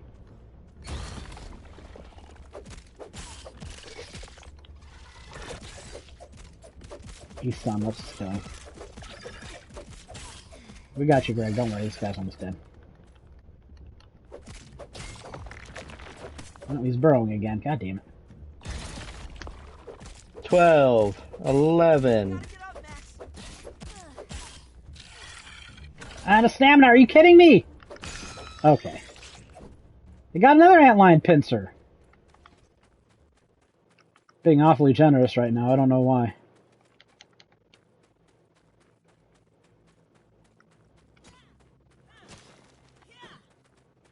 Yeah, there's salt down here.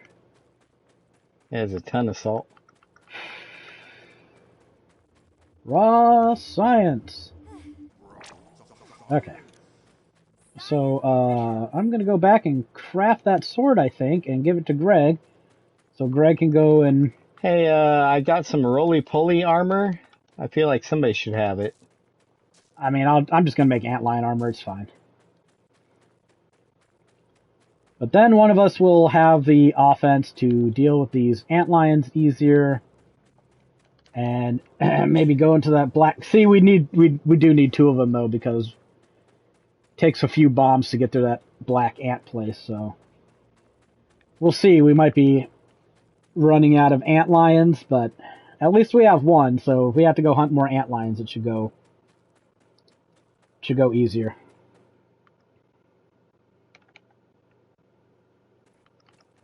Oh, okay. Rebecca apparently said a while ago that she wouldn't be able to do anything because of work. That's fine. That's fine.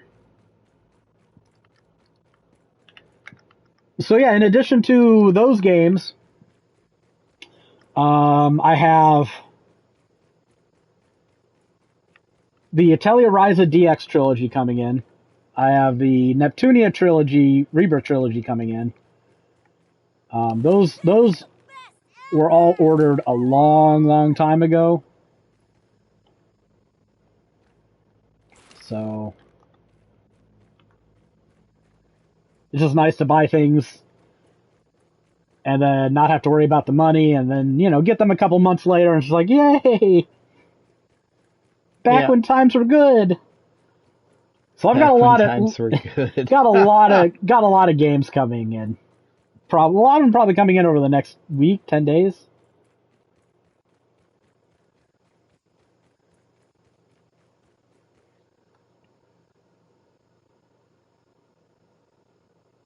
Yeah, nothing quite beats games coming in. When I'll get the time to play them is another story, but you know what?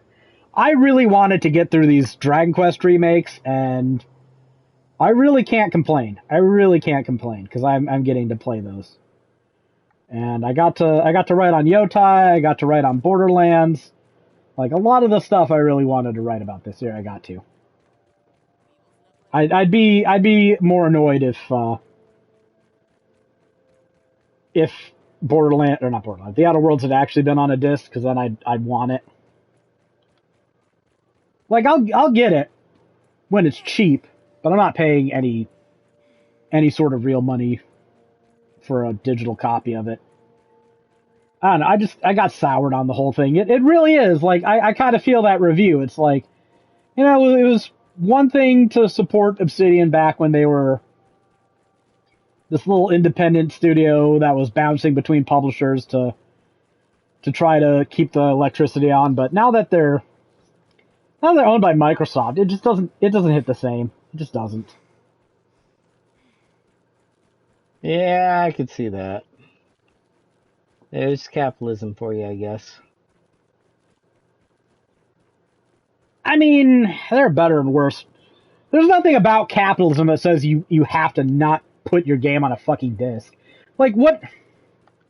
Seriously, if you went, alright, we are a greedy scumfuck corporation, and we want to pinch pennies, and it costs $3 to print a Blu-ray, so we're not going to print any Blu-rays, because we're going to spend all those $3 we save buying our CEO another yacht. I'd be like, you greedy cunts. But they're printing the discs. Like, I'm pretty sure the manufacturers don't care if there's 1 gigabyte or 100 gigabytes on the fucking things. Once the discs are printed, they're printed. So they're spending the money, and they're just giving consumers less for no tangible benefit for themselves, except, I guess, to dissolve the barrier between physical and digital until people just relent and go, oh, fuck it, let's get Game Pass. So I don't know.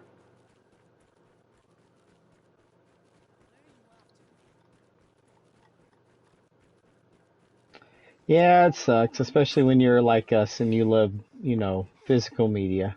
I like owning, it's not even physical media. I'd say, like, personally for me, about 20% of the joy of having games comes from just holding the box and looking at it and looking at the back, and there's bonus points if you have a manual, right? That's one of the reasons I bought the Doom 1 and 2 thing, is because they like recreated the manuals from the original in there. Like, one thing I absolutely love, this, maybe it's just me, but if there's a manual that has like a bestiary in it where it just like shows in-game models of the monsters and has like a few lines of flavor text, oh man, I'll eat that shit up. I love that shit. Why do you think I bought that UFO thing? Well, Not only does it come with the manual, but it's got, well, that too, I guess. But it's also got like one of those huge Nintendo Power things in it. Like, how cool is that? That makes sense. So I just, value added to customer, right? I want to, I understand the reason that we had some of these things back in the day is because we were working on 5.25 floppies. You literally couldn't fit the story on the game. So, you put the story in a book and ship it with the game. I get it. Did you put that weapon somewhere? I'm going to. I did I'm craft it. keen. Okay, Rebecca's here. All right. I'm going to put it in this chest over in the corner. Not the corner, but the corner next to the corner.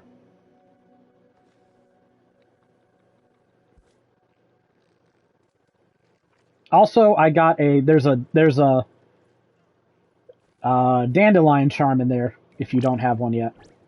Ooh, perfect. So you should be able to float, and you should be able to actually deal some damage now. I made myself some boots.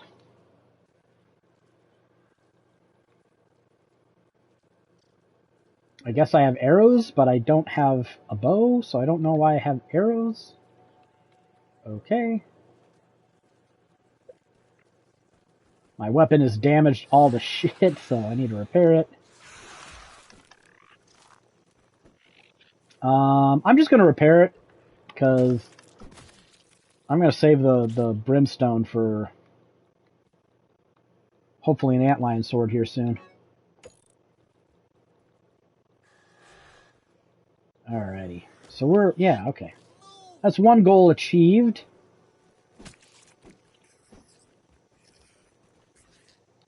Either ants have been raiding our shit, or you all some hungry motherfuckers. Don't even need to boil it.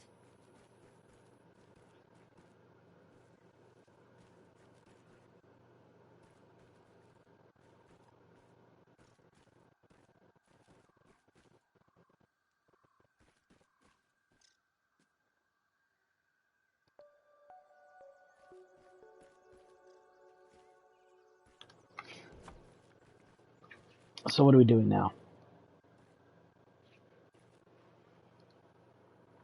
Good question.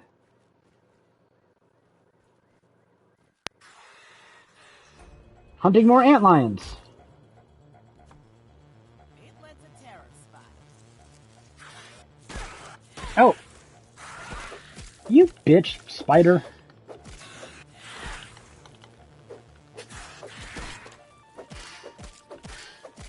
I don't know how many antlion spikes Rebecca got.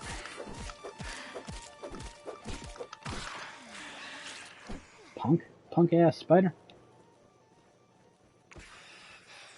Oh, she's making more chests. Sweet. Sucking down all my water too. Good God. You know the sustenance doesn't grow on trees, right? It sure does. Alright, so I got some extra food.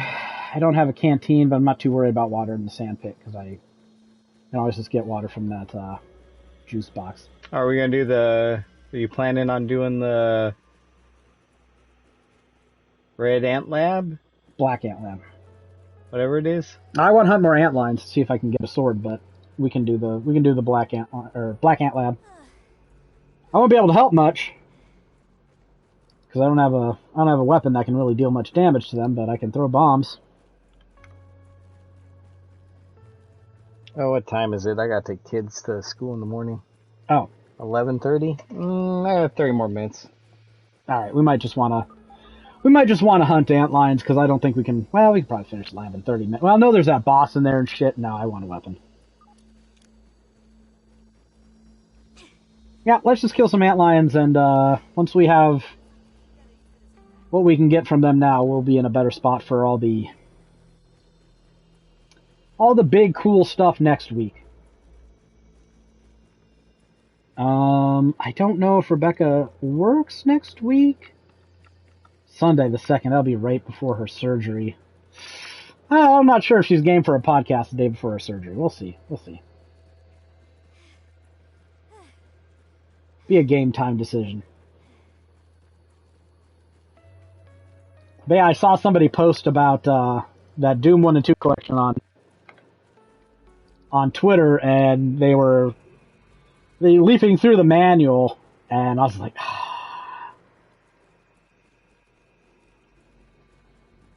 I love a good manual. I can't help it. But like, Yeah.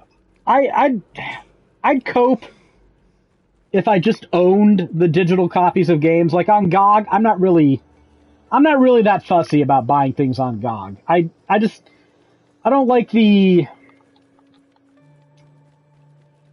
PC gaming these days, and it's not. PCs are a pain in the ass. They're just a pain in the ass. They've always been a pain in the ass. There's rarely a time when I'm booting up a PC game where I don't have to fuck with something to get it to work properly. And, granted, I've got more things going. I'm usually trying to get OBS to work and whatever. But it's just it's just easier to play a game on a console. I know it's going to work. It's I buy one piece of hardware and it's not going to be outdated for 6-7 years. Just give me that experience any day over the PC grind. I don't have to spend $1,000 on a GPU only for the developers not to optimize. It's just.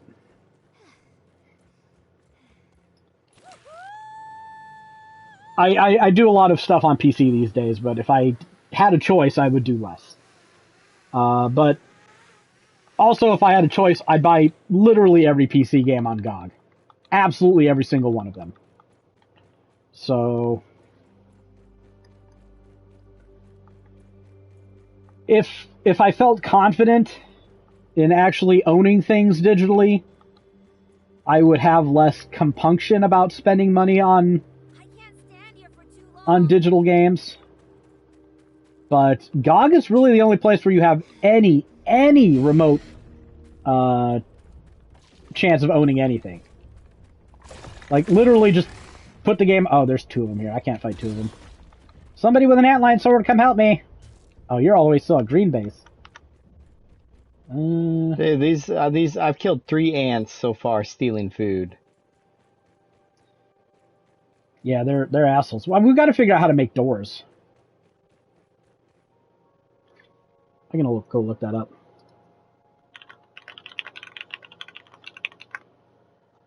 How to unlock grass door?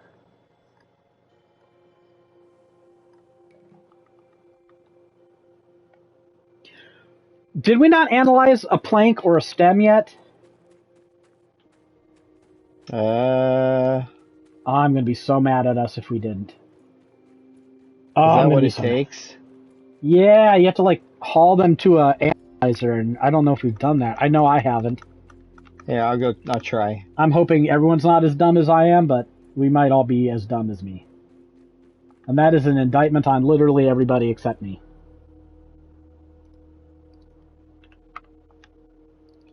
Yeah, we have not done a plank. Oh my god.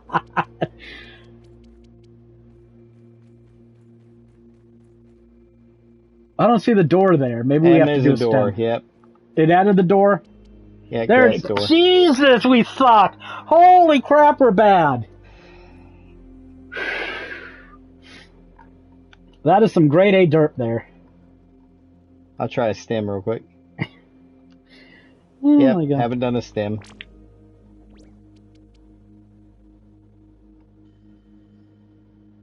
Yeah, sturdy door. Yep.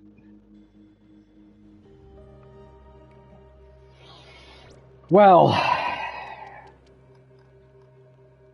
We can now make the black ant shovel. oh my god.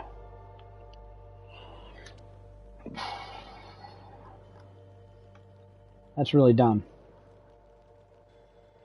That's funny. Alright, come help me kill some antlions. We'll call it a day after that. Yeah, well, we unlocked the black ant sword as well.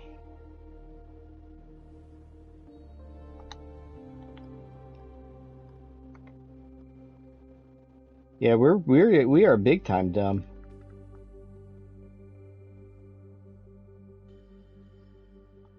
Oh my god, this Tucker Craft catch is insane.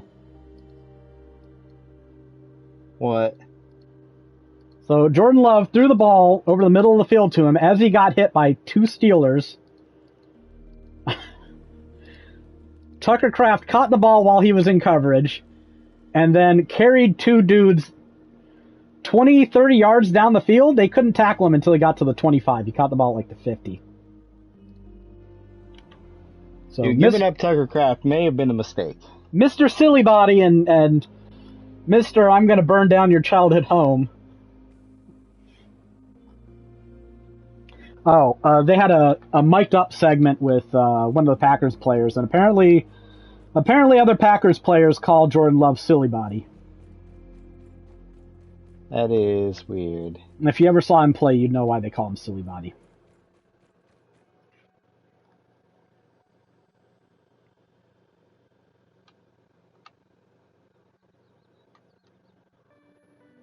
Oh, I gotta do this. There we go. I'm coming. We need more molars. I need another mutation. Yeah, that's another thing we can work on in the future.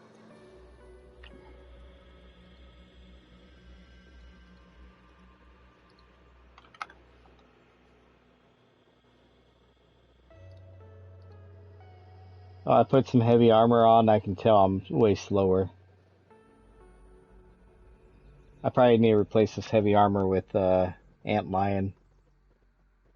That's what I'm working on, one piece at a time. Scataboo probably out for at least a year. Yeah, that's...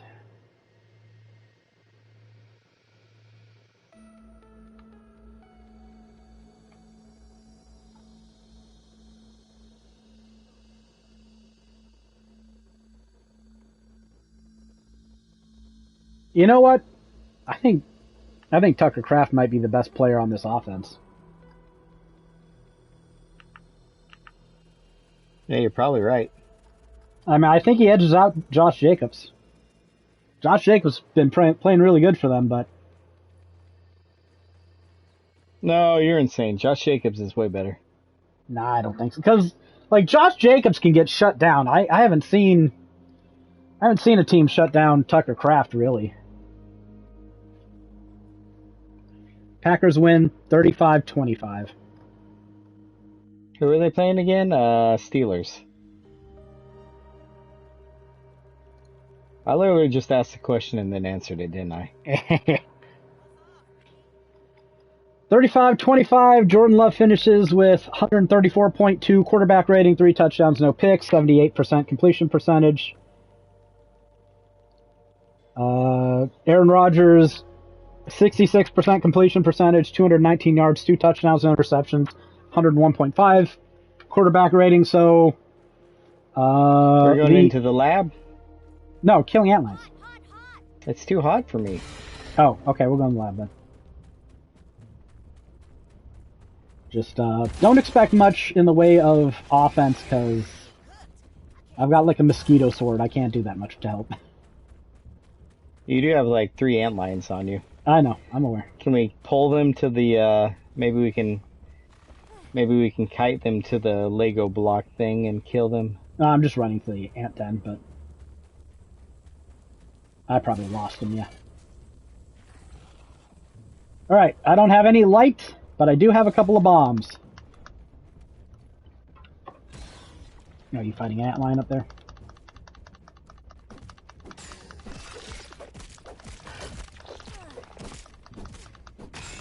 Oh, tell me that isn't night and day faster. Yeah, night and day difference. I don't know how I'm going to fight this boss down here. Because I'm literally not going to be able to do You got light? You got light? I got no light.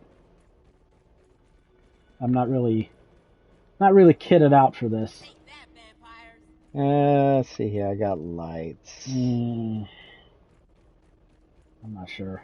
I'm having second thoughts about this. We might want to come back next week when we've got a headlamp and better gear. I don't know.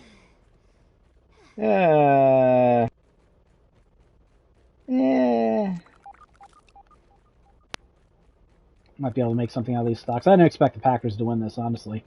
I kind of figured that Aaron Rodgers would want this game more because, let's be honest, it was a bit of a revenge game. He's been talking on the press. He's like, I like most of the people in the organization. I wish we left on better terms, but I don't got any animosity. Bullshit. You've got animosity against literally everybody. It's kind of your shtick.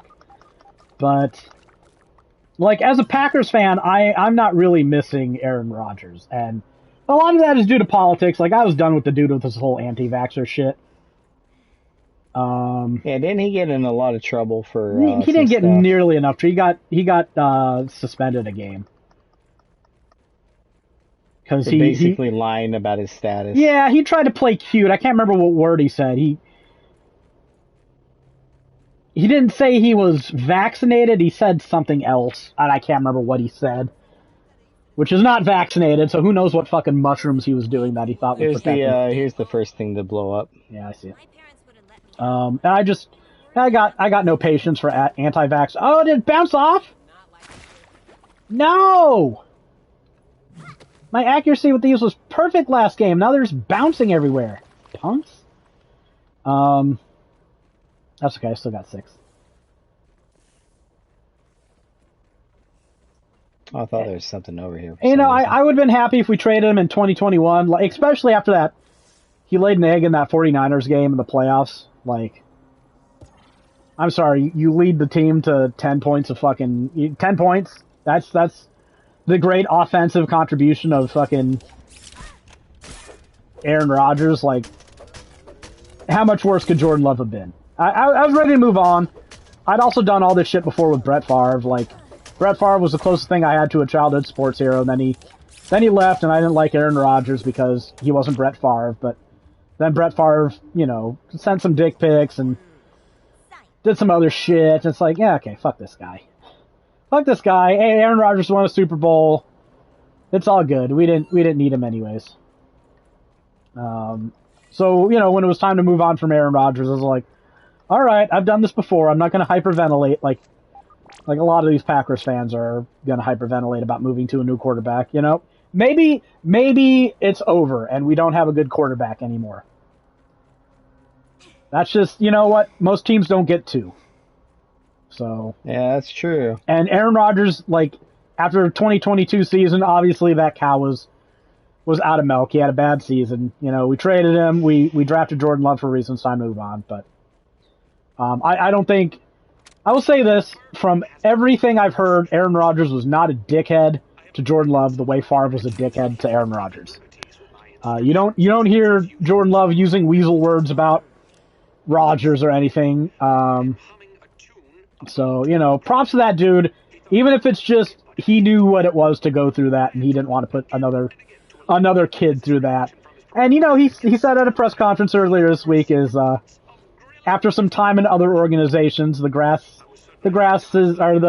absence makes the heart grow fonder, which everyone interpreted to mean, yeah, after playing for the Jets, the grass is greener on the other side.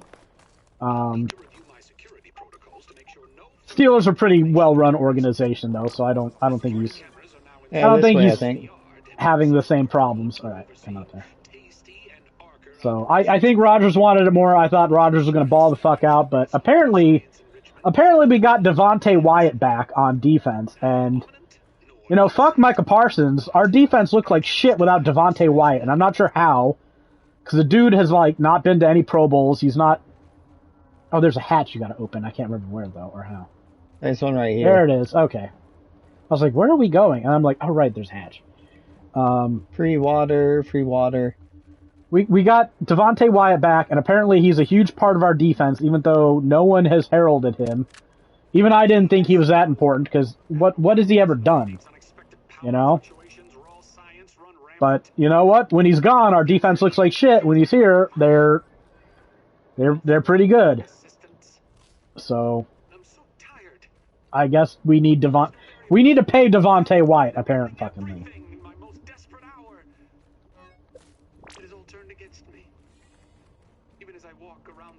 But I mean, both quarterbacks played good. It's just, what can you say? Jordan Love outdueled 4-time MVP Aaron Rodgers. That's the way it goes sometimes. God, Packers fans are so spoiled.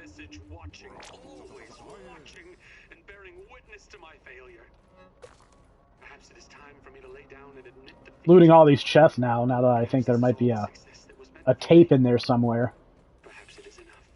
Oh, here's our black we just opened. And the yard keeps making nastier ones. Is it not going to come in? That's not. Oh my god, this damage. So bad. Don't think that's an option, E.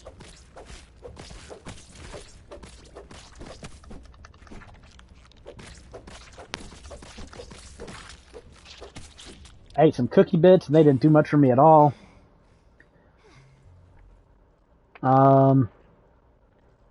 Josh Jacobs only... So now we need to go back up, right? That's the... I think we just follow this light here. Or this wire. Josh Jacobs, He only aka ran the for- prettiest, the He only ran prettiest for thing 30 on... 33 yards today. Oh, jeez. 33 yards and 1 touchdown. So maybe Well, he got 10 points. That touchdown saved his game, for sure. Yeah, the running back number 2, Eric Wilson, ran for... I think it's Eric Wilson, I think. Ran for 61 yards, so he was... Oh, he fumbled, too. What a loser. Get him off my team. Oh, we didn't lose a fumble, though.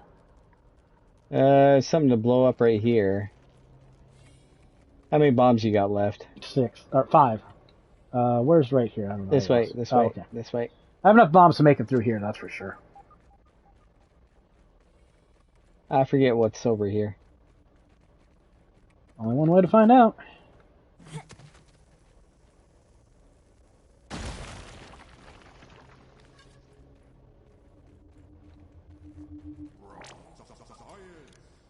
I can't see nothing.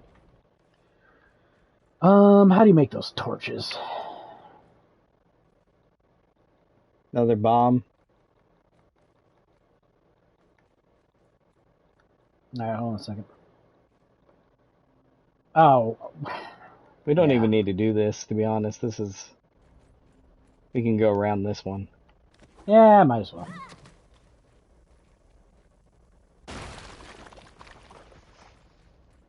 Why go around when you can go through? I was going to say, am I going to have to break this, or is it going to disappear on its own?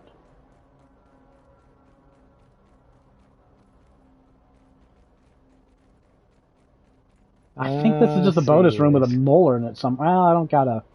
Oh, I think you're right. I don't have a notification for a molar, though. Do we not get those yet? I could have sworn there was a molar in here, though. It seems like there is. Yeah, there's one right here.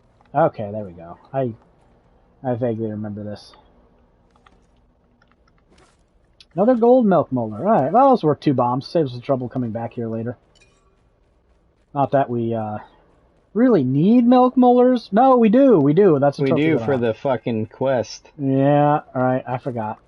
Just garbage. I don't mind hunting milk molars down, honestly. I really don't. Okay, is this the room full of ants? I think it is. I'm gonna try to just run past them. Yeah, because we need to throw a bomb over here. Or no, we need to open this thing up first. Yeah, that's right.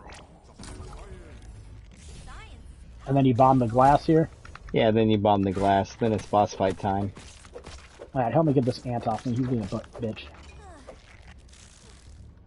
You found another one? Yep.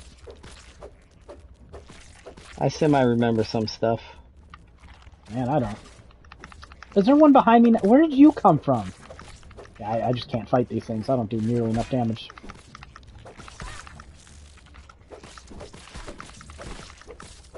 Now there's 3? Piss off.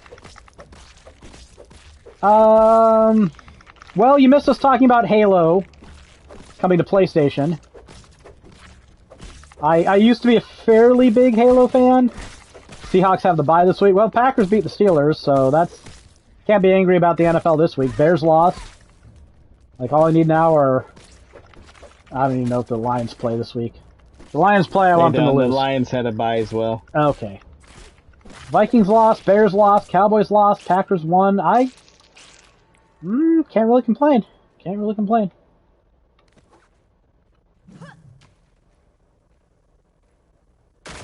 There we go.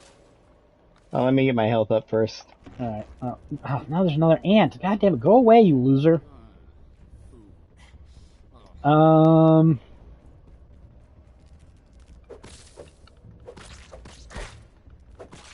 She's fine. She's at work. Her I'm ready. I'm ready to pull all the weight on this fight. Oh, I mean, you're gonna have to. The only one with the weapon. Her schedule's a little weird because I only got nine bandages too. Now, let's be honest, I'm gonna die before I use 9 bandages.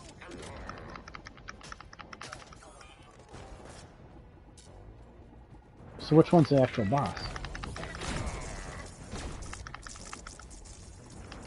Did I peep him? Did it count? Okay, it counts if you hit the right button. I think you gotta peep this one. Oh, did you peep him? I peeped him.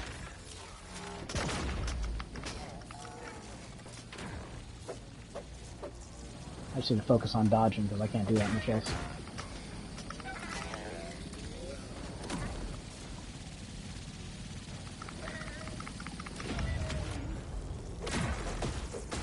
Ouch.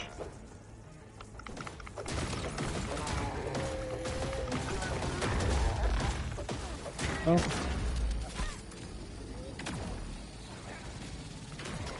I mean, I stabbed him a few times.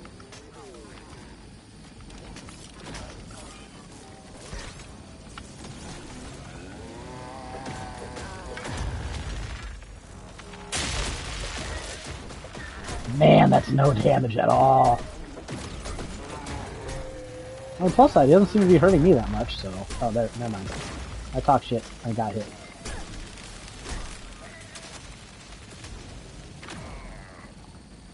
Whew.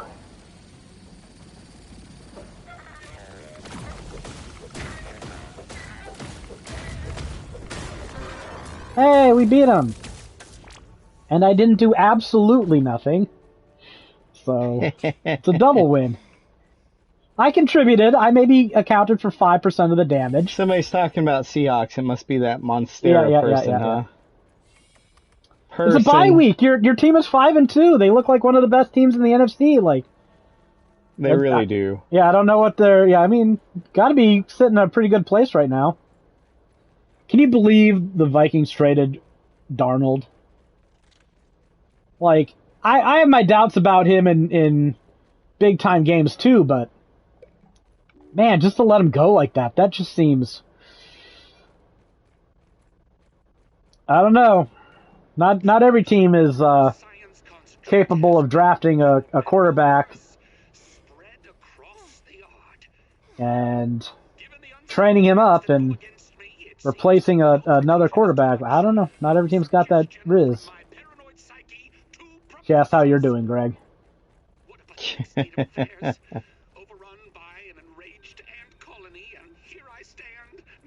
So we got the Commanders playing the Chiefs. I mean, the Chiefs, you gotta have the Chiefs on this one. Commanders been playing like shit all year. Yeah. Plus Jaden has been hurt. Yeah. I think he got hurt in that Packers game. I think he messed up his knee on that game. Towards the end of it. So the Packers are 5-1-1, and by beating the Steelers, they remain on top of the NFC North and the NFC. And it's the first time they won a game without scoring exactly 27 points all season.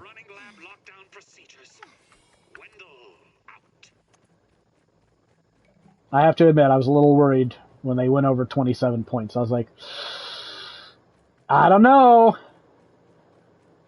Defense isn't holding up, huh? Well, no, it's just the 4 games they won, they scored exactly 27 points. They scored more than that, they might not win. I don't know why that is how that works, but that's how it's been working. Alright, I may need to take that antlion sword from you before you leave. What? Oh. I might play when you're gone. Might farm some antlions. Yeah, smart. So we have more bits ready to go. Where'd you go to? I was just wandering around. We're by the trash heap, right? Okay, let's go back to Green Bay. So I guess we can call it a podcast because you need to be a good dad. And we're out of news. Yeah, I should be. We're at a good stopping point. Like everything looks like it's. You're going through the haze. Just be careful. I gotta. Put my gas mask. I have a gas mask, so I should be good. We should work on plugging the haze. I mean, don't you just literally have to run up that thing? Yeah, but you need a gum drop to do it. Oh. I don't think we can I harvest don't those think yet. we've harvested any gum. No, don't you need tier 3 to do that? Yeah, it's very possible. Okay. Yeah, we might need to wait until we're in the upper yard. We can be in the upper yard in like 10 minutes, though, so... I think antlion stuff... once we've got antlion stuff, we do the haze lab real quick. Wait, we already did the haze lab. Yeah. Yeah, so we don't need to worry about that. So, yeah, antlion stuff, and then we can... Especially if we can level up our sword a few times. Go to the upper yard and put a focus on... honestly, we just need to spend some time harvesting some tier 3 stuff up there. But if we can get some upgrades on our antlion sword, we can get that spicy Coltana. Oh, there's a wolf spider. Oh, he's gonna fucking kill me. Maybe he didn't. Maybe he didn't see me. I mean, you might be able to fight the fucking thing now.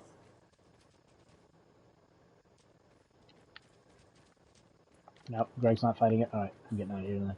Nah, I'm getting to green base.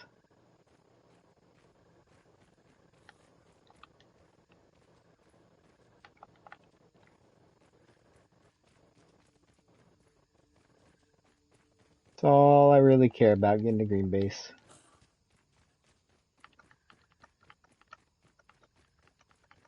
Oh, I hate wolf spiders. Oh, I'm gonna have so much fun when I finally kill one of them suckers easily on my own.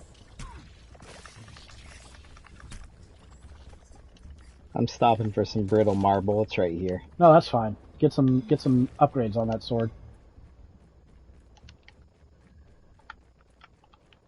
Where the hell am I?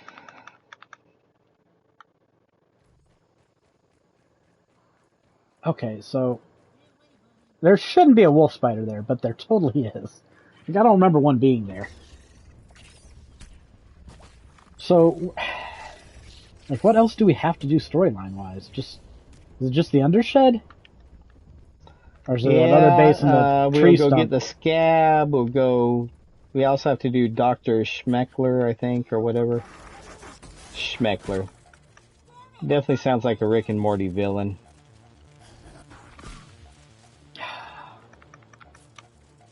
I'll buy that for 25 schmeckles. I've never watched an episode of Rick and Morty, and I don't intend to. Wow, they don't intend to show episodes to you, so there. Man, that show got so overexposed, and like all the dumbest people on the internet were constantly memeing it. Bunch of right-wing idiots. Really soured my taste on that show. I don't know about right-wing idiots. I don't know if that's how I would describe Rick and Morty. No, I didn't say the show. Showgoers. I didn't say the show was that, but the community around it that I was exposed to were all those internet edgelord Pepe fuckers. I mean, there's multiple communities that were around that show. I'm not saying it's fair. I'm just saying I got soured on it because of those people. And then wasn't one of the creators like a pedophile or something? And he got kicked off the show. I don't think it was pedophilia. I think it was sexual assault / comments. I didn't he get kicked off the show for something though? Yeah, he did. Okay. I can't remember. I remember vaguely hearing about it, but I put the antlion sword in the corner box. alrighty. I should try to make another set of antlion stuff. I'm probably going to have to spend a fair bit of time doing, what's it called? Dragon Quest. Because I've got the whole thing played and recorded, and I just need to go over my own stuff and start doing the magic, turning it into pages. You know how it goes. Yeah, disgusting. That's what I need to do with the entire island of the Outer Worlds 2. I tell you what, man. It's the first Dragon Quest game I ever worked on. It doesn't seem like that should be the case, but it's totally the case. I Yeah, love it me some seems Dragon weird. Quest. So that's really cool. Really cool. I was a little bit bummed I didn't work on 11, to be fair, because I loved 11. 8's better, but I loved 11. Look at that ant go. No, don't rank my children. Alright, I analyzed the black ant parts.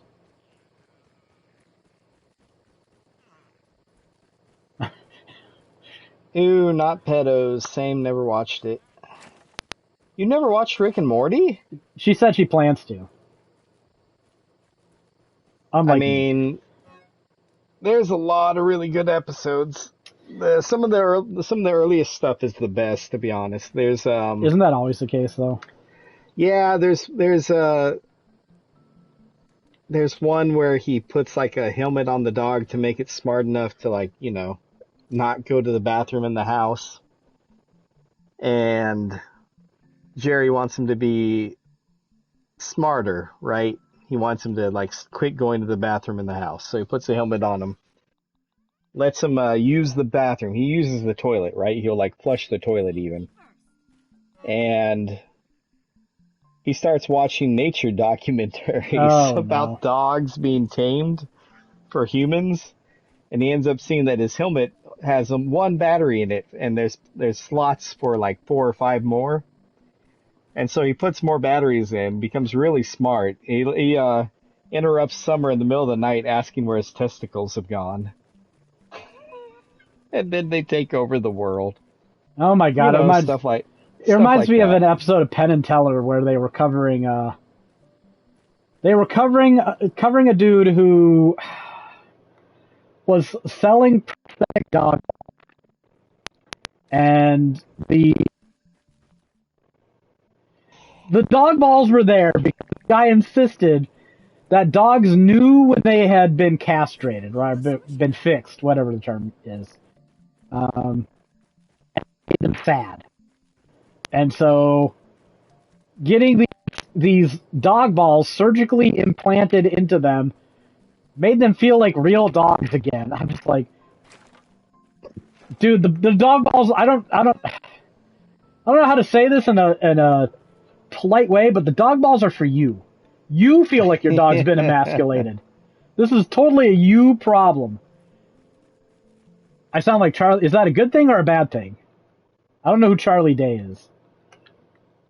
He's a character from It's Always Sunny. I'm going to interpret that as a good thing. He goes on crazy conspiracy theory rants. See, I'm not a conspiracy theorist. Uh-huh.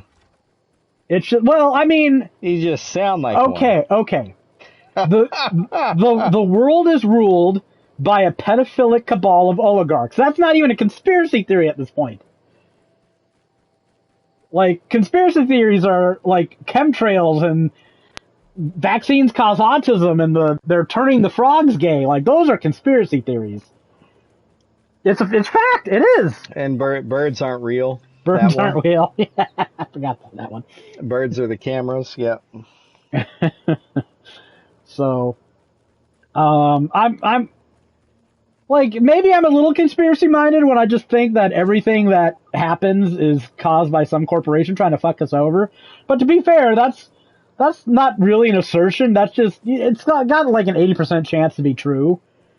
So it's just kind of like my default assumption about why everything is bad.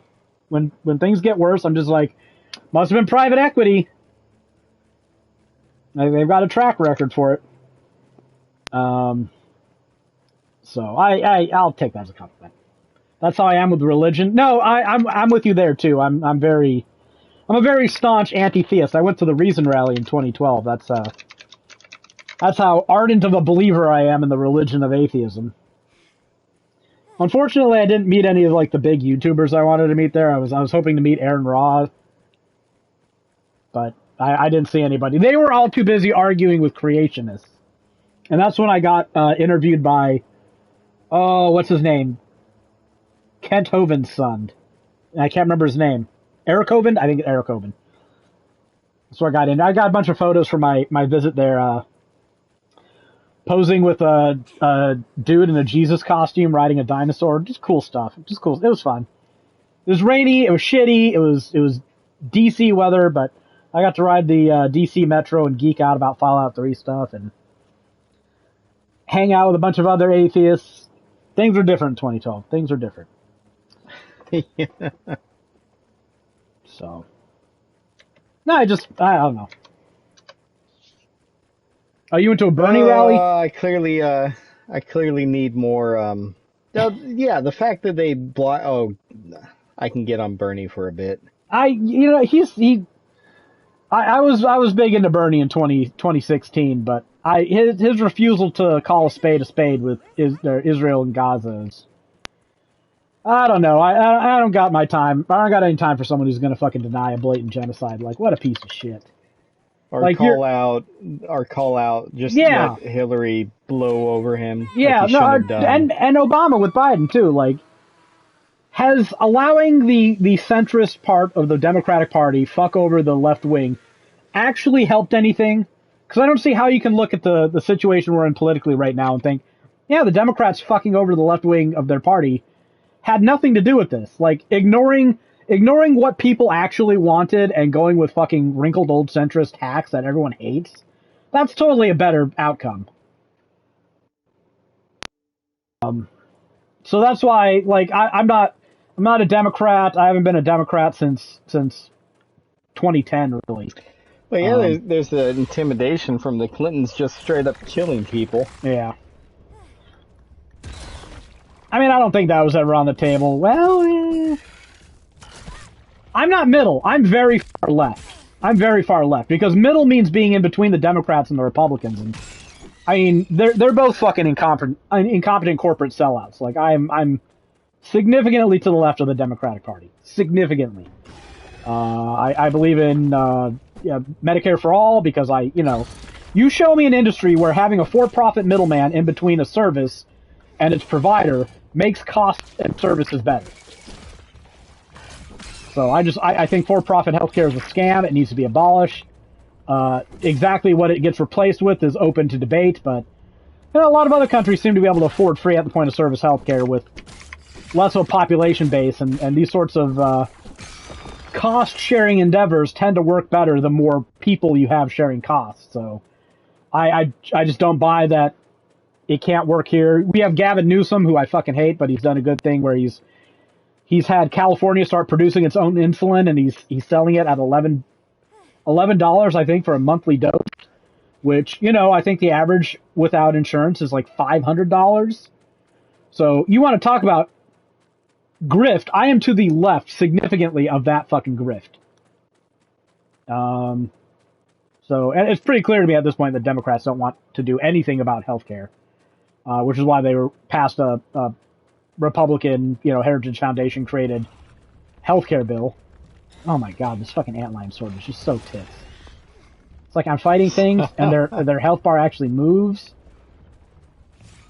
I already got 3 more antlion things, so I mean, pretty close to another one now. And my parry game is doing okay. Yeah, that's so nice. Yeah, 4 antlion pincers. We are Middle right as there. it gets, huh? I don't know. I lean so left on some things and so right on others. What do you lean right on? Guns. Okay. We will disagree about guns. I don't think most people are mature or smart enough to own guns. Although I am starting to see the potential upside of the tyranny thing. The problem I have with the whole Second Amendment is there to protect all our other amendments is the people who are most ardently pro Second Amendment, in my experience, are the ones I expect to see most in jackboots at a fucking fascist rally. So Yeah. I don't trust them to fight for my rights when it comes time to it, because I more rather expect them to be on the other side of that political equation, frankly. So I do think there should be some limits on guns. Like, I don't think anyone needs an AR-15. I'm sorry, I'm not sure I can be convinced of that. And I had a gun growing up. My family hunted deer. I'm aware of the gun culture.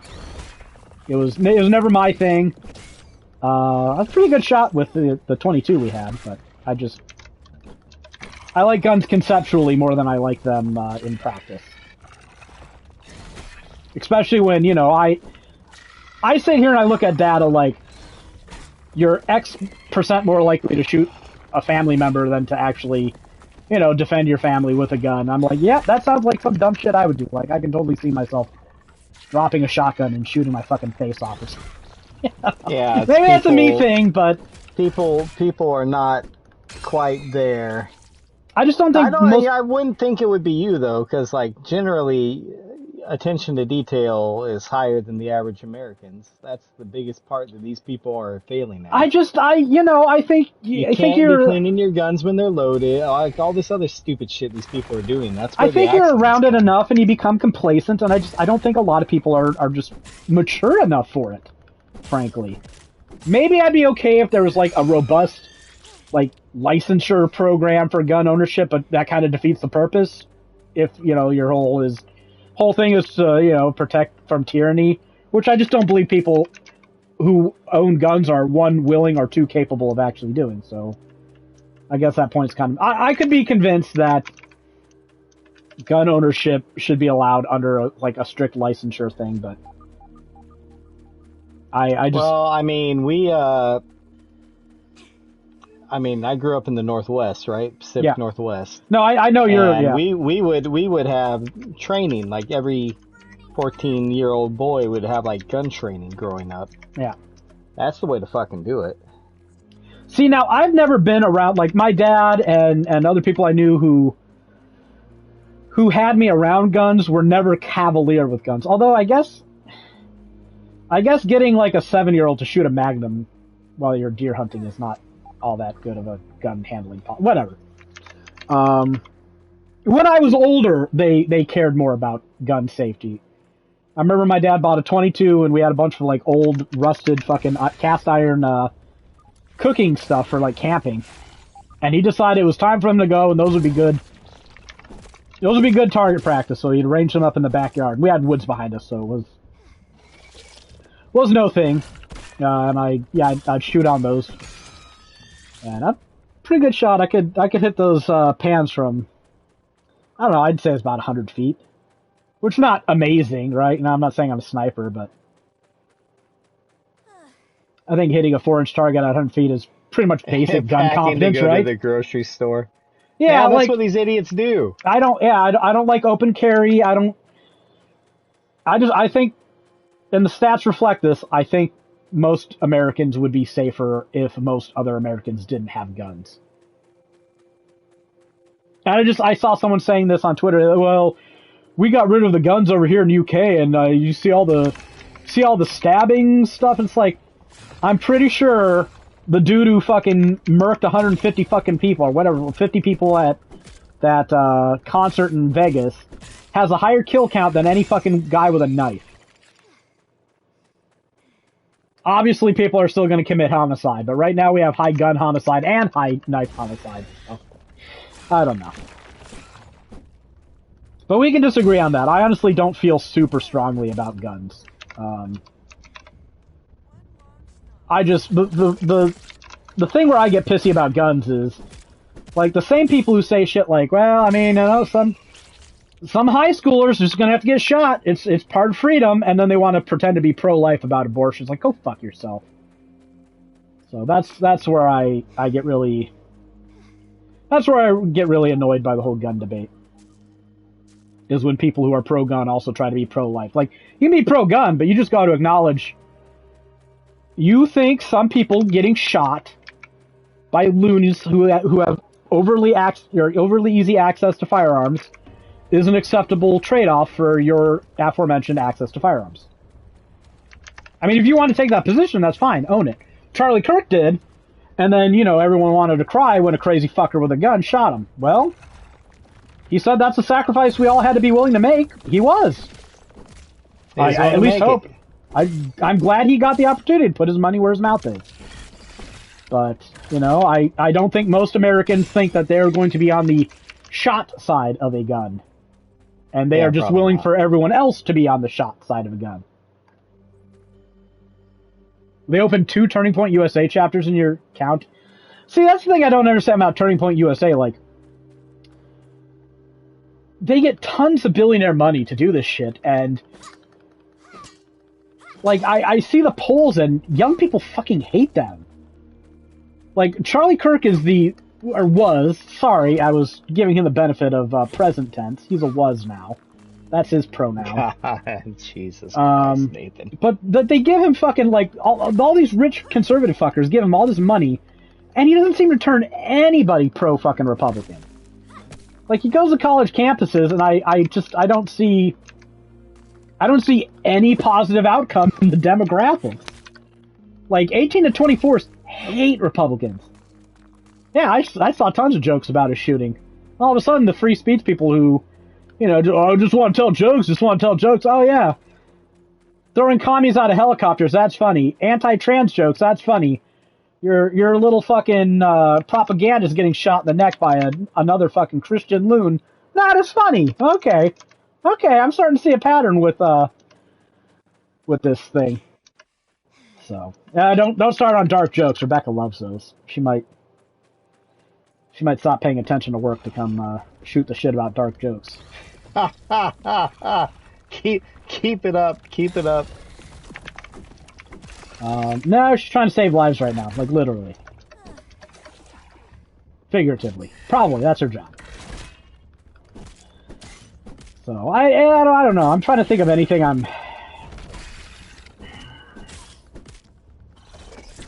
I'll say this. I don't know if I want to. I don't think this is a right-wing position. I think it's a libertarian position. I'm very libertarian on free speech. Right? And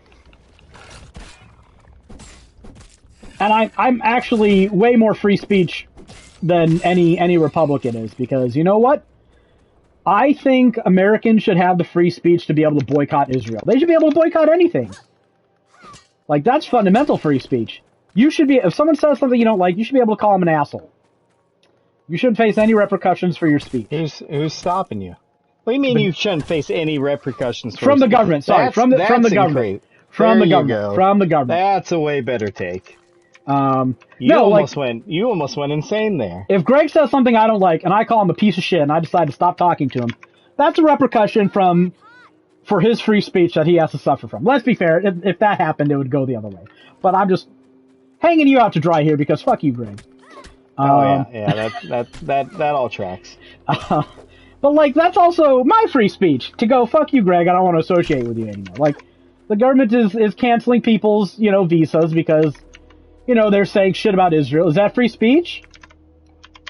Because it doesn't sound like free speech to me. That just sounds like being a Israel cuck bitch. Yes, they are. They're revoking people's visas. Oh, that's insane. Yeah. So, I mean, like, look, whatever ideals you think the Republicans have, they don't have those ideals. Like, any virtues you want to impugn upon them are fake. They're fake. They're frauds. So, that's I guess a libertarian position, because the axis is really 4 ways, like right, left, and then you have libertarian on one side, anarchist on the other, and I guess this might be a more right-wing position. I don't think the government has any business being involved in industries like video games. Like, I think there are things that the government should provide and things that the government shouldn't provide. And things the government should provide pretty much fall down to essentials, things that people need to live, society needs to function. I fail to see how adding a profit motive in between, like, power generation and healthcare and utilities and infrastructure, I don't see how that helps make the infrastructure better or cheaper. I've yet to see any indication that this is the case. Instead of giving Elon Musk money to build tunnels, we should just say, fuck you, you idiot, we're going to build trains. They work. They're more cost effective.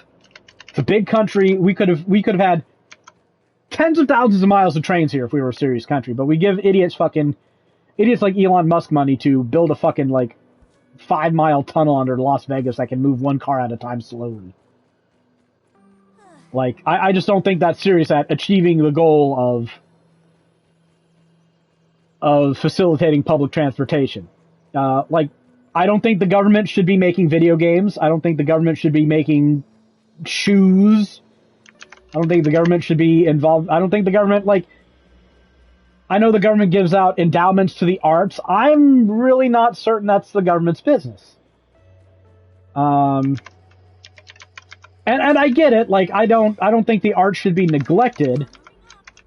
Because I think a country without, like, art is kind of a dumber... Yeah, but that's more endowment territory, I think. Yeah, I mean, like... But here's the thing. Here's where I come around on that. I don't think the government should be paying artists to make art. I think that entanglement is... I don't think the government should be like, doing military flyovers of NFL games, to be fair. Well, they got paid for that. I know. I don't think the government should be involved in those things. But if healthcare was covered, if we had more affordable housing, if we had, like, all these other things that are currently being monetized by corporations at our expense, I don't think the government would need to endow art. You'd have less starving artists if artists didn't have to worry about, paying for their fucking appendicitis. You know what I'm saying? So I think that kind of helps take care of the problem without the government having to dole out money directly to artists, which is something I don't really think that they should do. That my personal opinion on that.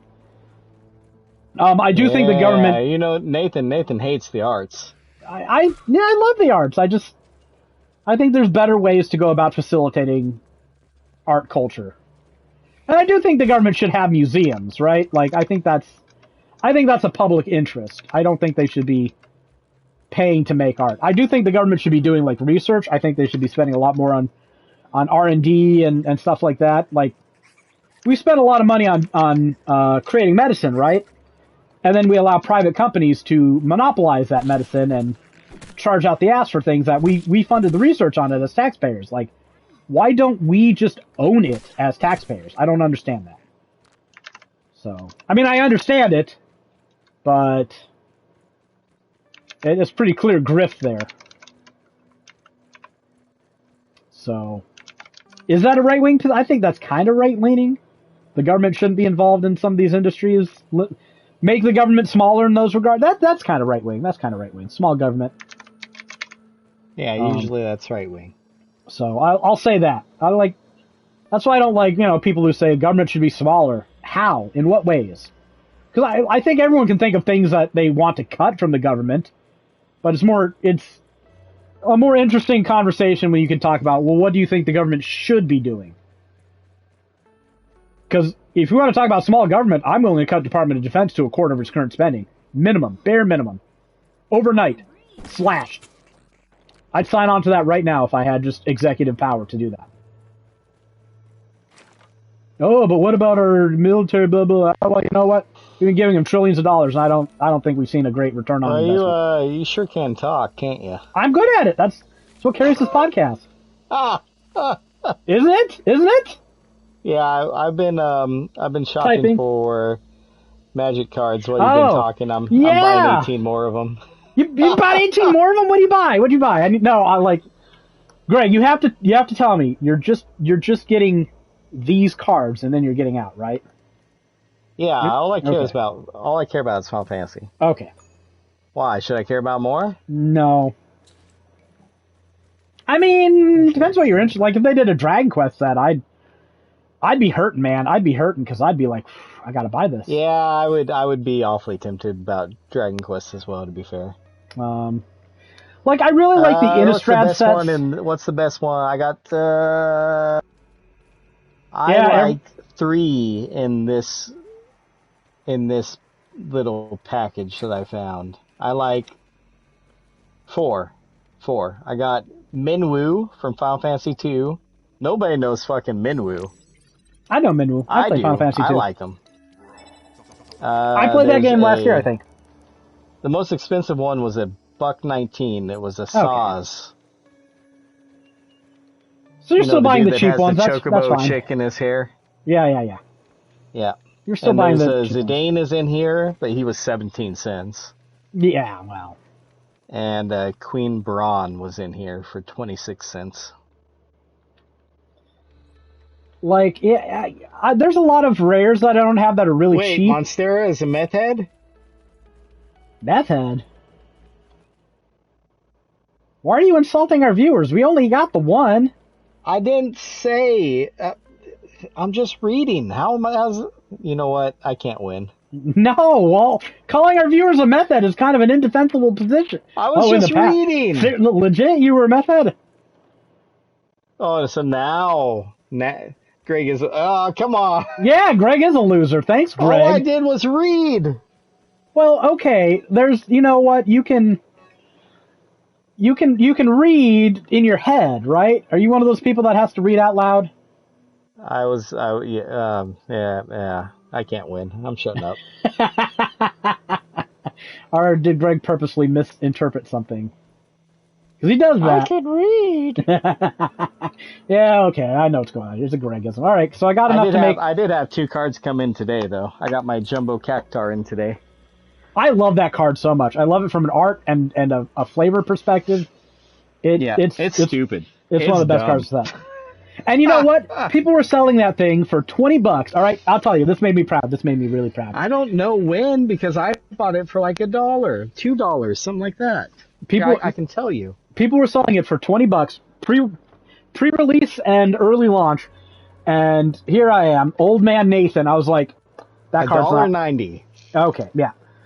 That card is not going to be worth that much, and I'll tell you why. Because people were looking at the flavor text, the rules text, going when it attacks, it gets plus 99.99, right? Yeah. And it's a game where you have like 20 life. Yeah. But the problem is you can block that 99.99 with a 1/1, right? Yeah. That's the whole point, right? But if you can't, you're fucked. Yeah. But you can also give it to use. Yeah, you can give it flying. You get. There's no way this thing's ever killing you. It's killing something every turn unless you kill it. Green deck mana costs aren't as bad because green deck has a lot of mana ramp, so you 7 is not good, but you can get 7 mana by like turn. Yeah, 3. but you're gonna have blockers by then, is what I'm saying. Yeah, and then people are like, well, you can use overrun and give it trample, or you can give it flying with this card. I'm like, okay, but then you need to get lucky and draw that card. You need to get lucky and draw the Jumbo Cactar. You need to have them both in your hand. You need to have mana, and any bit of removal gets rid of that card. Any bit. Like, there are so many 2 or 3 drop, mostly 3 drop mana cards that just get rid of a card instantly like that. Like, but it's easy to defeat. It's still from a non-player perspective, that card is awesome. No, it's awesome. The thing is, I knew it wasn't going to be worth that price because it's not a super competitive card in any Magic format, as far as I'm aware of. And I knew the price was going to go down. That's why I waited until I bought them. And I knew it. I told Rebecca this. I think I said some things on Facebook about it too. I was like, there's no way this is worth more than like $5 in a month or two. No way. And I was right. $2 is a pretty fucking good deal. I didn't think they were that low, but $2 is a pretty good deal. And it's got all the flavor in the world. So the real question is, you got to buy any of those more expensive ones. Because it ramps up, because there's like Unicard for $10. There's, Tifa, Aerith is a couple bucks.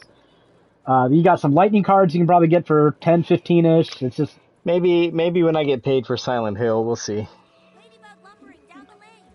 That's the rabbit hole. That's how you go down it. Yeah. Well, I mean, I've already been down some rabbit holes. At least I didn't go down a meth rabbit hole, am I right? This is why we don't have any viewers. It's not me. It's you. It's 100% you.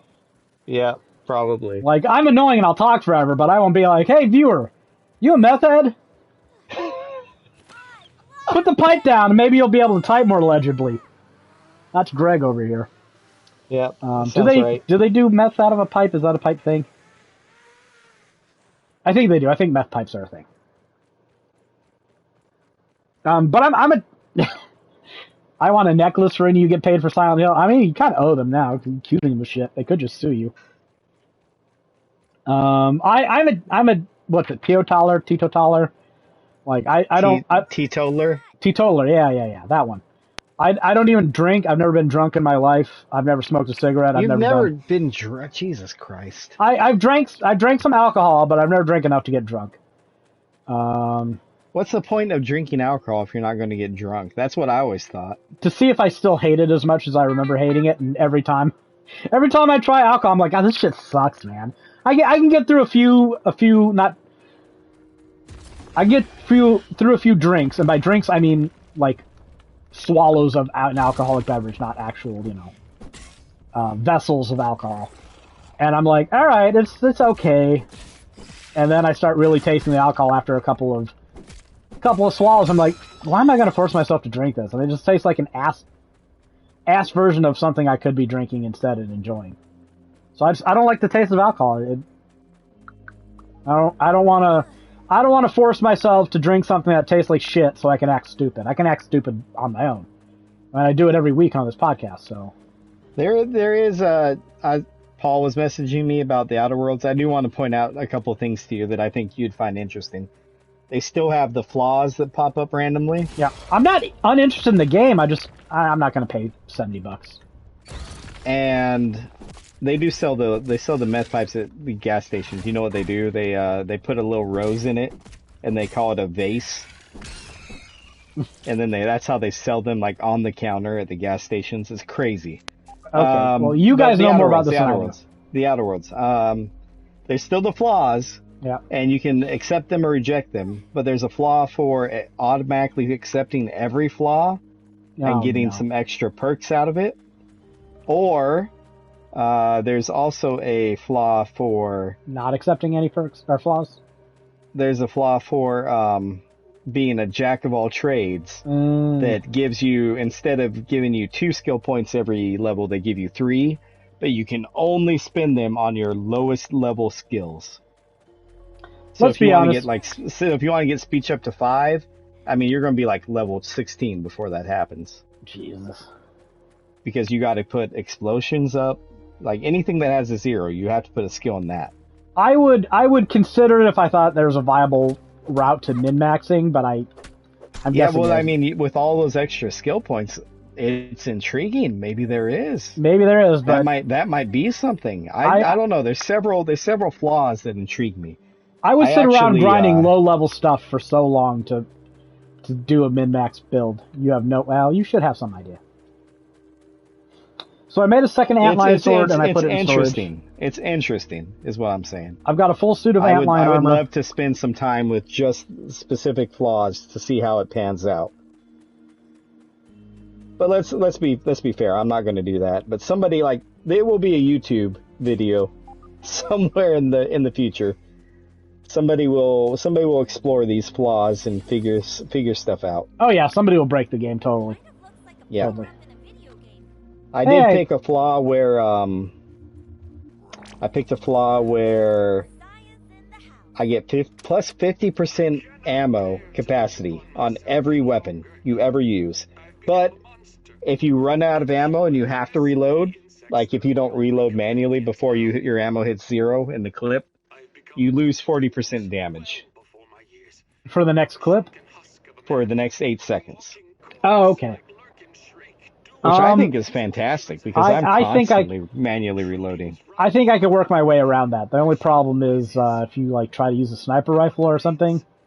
Yeah. Or any single shotgun. But like, I know what build I would do in that game. Like, I always try to go for the charisma, intelligence, stealth build.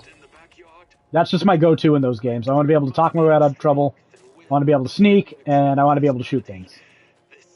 And if I can do those 3 things, I'm usually pretty happy. I don't need to melee. I don't need to be able to, stand up in a direct firefight. So, I usually am able to do more than just those 3 things. They're not usually balanced to the point where I'm limited, but maybe one day a game will do it right. I'm trying to think of what comes out like the rest of the year that I don't know, is super interesting. I think we just got like Octopath Zero. That one's a for sure ski. Like that one looks interesting. For sure ski, which means you're writing a guide on it. Oh yeah, there's no way we're not. Howard's seen 1 and 2. Yeah, I know Gamer Guides doesn't believe me when I say those are multi-million fucking guides, but No, they Howard don't. knows it. They don't. But I think what Gamer Guides does now is if they get a code for it, they'll give it a shot. If they don't get a code for it, they're less likely to give it a shot, and it just depends on what they get codes for and what they don't get codes for. Because I didn't have Dragon Quest 1 and 2 on my radar, but we got codes, so cool beans. I mean, it was on my radar. That is also crazy. That you got the mere fact that you got codes for those. Yeah, I didn't expect it, but they did, so not gonna complain. It's just you never know. Like if I would have figured Obsidian would be more likely to give us a code than Square Enix, because I think they got codes for Avowed, so I don't know how you get codes for Avowed but not the Outer Worlds 2. I don't know. But it's really hard to compete with people who get codes. If you don't get a code, if everyone's doing it. So, like, I can see why they make those decisions.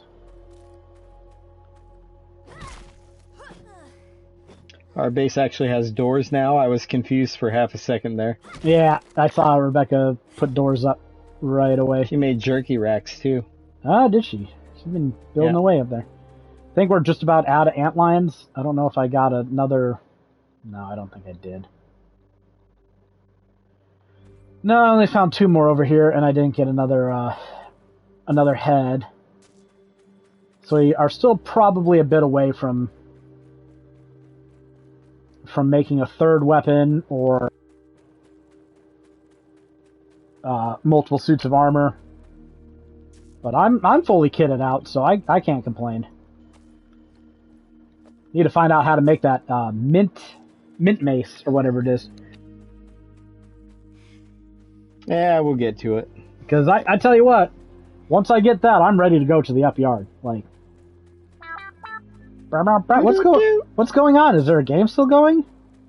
No, that's my magic card order. Oh, okay. So you're really going in on this magic stuff. I didn't know if you would, but I mean, this is the set to go in on. I'm buying them on. I'm spending $5 to $8 semi-regularly, probably more regularly than I should. Yeah, I'm only getting like 20 cards per purchase, so you gotta think that's got to be at least 10, 12 plus purchases. I'm telling you, you're gonna put them all. Have you put any of them in that binder yet? Oh yeah. You're gonna put them in that binder. You're gonna see all those empty spaces, and it's gonna gnaw at you. No, it does, yeah. And then you're gonna be sitting there going, you know what? I can pay $3 for Aerith. I can pay $5 for Tifa. I can pay $10 for Lightning. And that's how it's gonna escalate. You're just gonna. There's too many blank spaces. I can read you. Here are the cards I need. I need Bahamut. I need a normal version You're down of Aerith. to being able to read them? Yeah, of the 314 that I actually plan to get. I need Dion, Bahamut's Dominant. Oh, I have that one. Minwu, White Mage. Stiltskin, Moogle Merchant. Astrologian's Planisphere. Go-Go, That Master of was a weapon Mimicry. in Final Fantasy 14. Was it? I'm not familiar with 14 at all. Go-Go, Master of Mimicry. Jill, Shiva's Dominant. Louis So's Sacrifice. I think that's another 14 one. It's 11? No, that was 14, yeah. The Lunar Whale. The Prime Vista. Yasholta Roll. Circle of Power. Dark Confidant. Ninja Blades. Summon Primal Odin. Xenos Ye Galvis. Zodiarch Umbral God. Clive Ifrit's Dominant. Prompto Argentum. Ruban, Bowl of Alamigo. That must be another 14 one. Sorceress's Schemes. Summon Brynhilder. Summon GF Cerberus. Vaughn, Street Thief. Ancient Adamantoys. Esper Origins. A Realm Reborn. Torgal, A Fine Hound. Vanille, Cheerful to See. Absolute Virtue, Balthier and Fran. Sid, Timeless Artificer. I don't need know. all the SIDs. Jesus Christ. I only have one SID listed here because only one of them is listed as part of the 314. And it's number 216. Emmett Selch, Unsundered, the Emperor of Palamecia, Kuja, Genome Sorcerer, Vivi, Ornitier, and that's going to be an expensive one. That's probably the most expensive one, alongside Bahamut. Vivi is expensive, because people... I don't know if his card is good or not, I can't remember. but people I think sure it like is. Vivi. It's like, I think I'll wait until I have like literally everything else, and at that point I'll be like, okay, I can spend $30 on this just to complete the 314.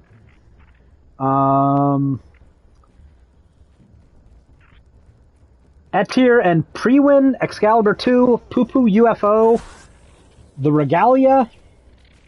Oh, you done fucked up. Clive's Hideaway, Ishard, the Holy See. I just got Clive's Hideaway in this purchase. like you can see, a lot of these cards that I need aren't that expensive. Some of them No, are. they aren't. No, Some of them are like they 19 cents to $1. I didn't get lucky to get them. Lindblom, Industrial Regency, and Starting Town. So those are all the 314s. I got 2 starting towns. Now You you got- got to come over for Thanksgiving. Rebecca's having surgery, dude. She's So? not going to be done by. You come over. All right, Ryan and I will come over. Rebecca, taking the car. Hope you don't need groceries. Stock up. Yeah. You have 2 starting towns? I thought those were kind of pricey. One's foil, one isn't.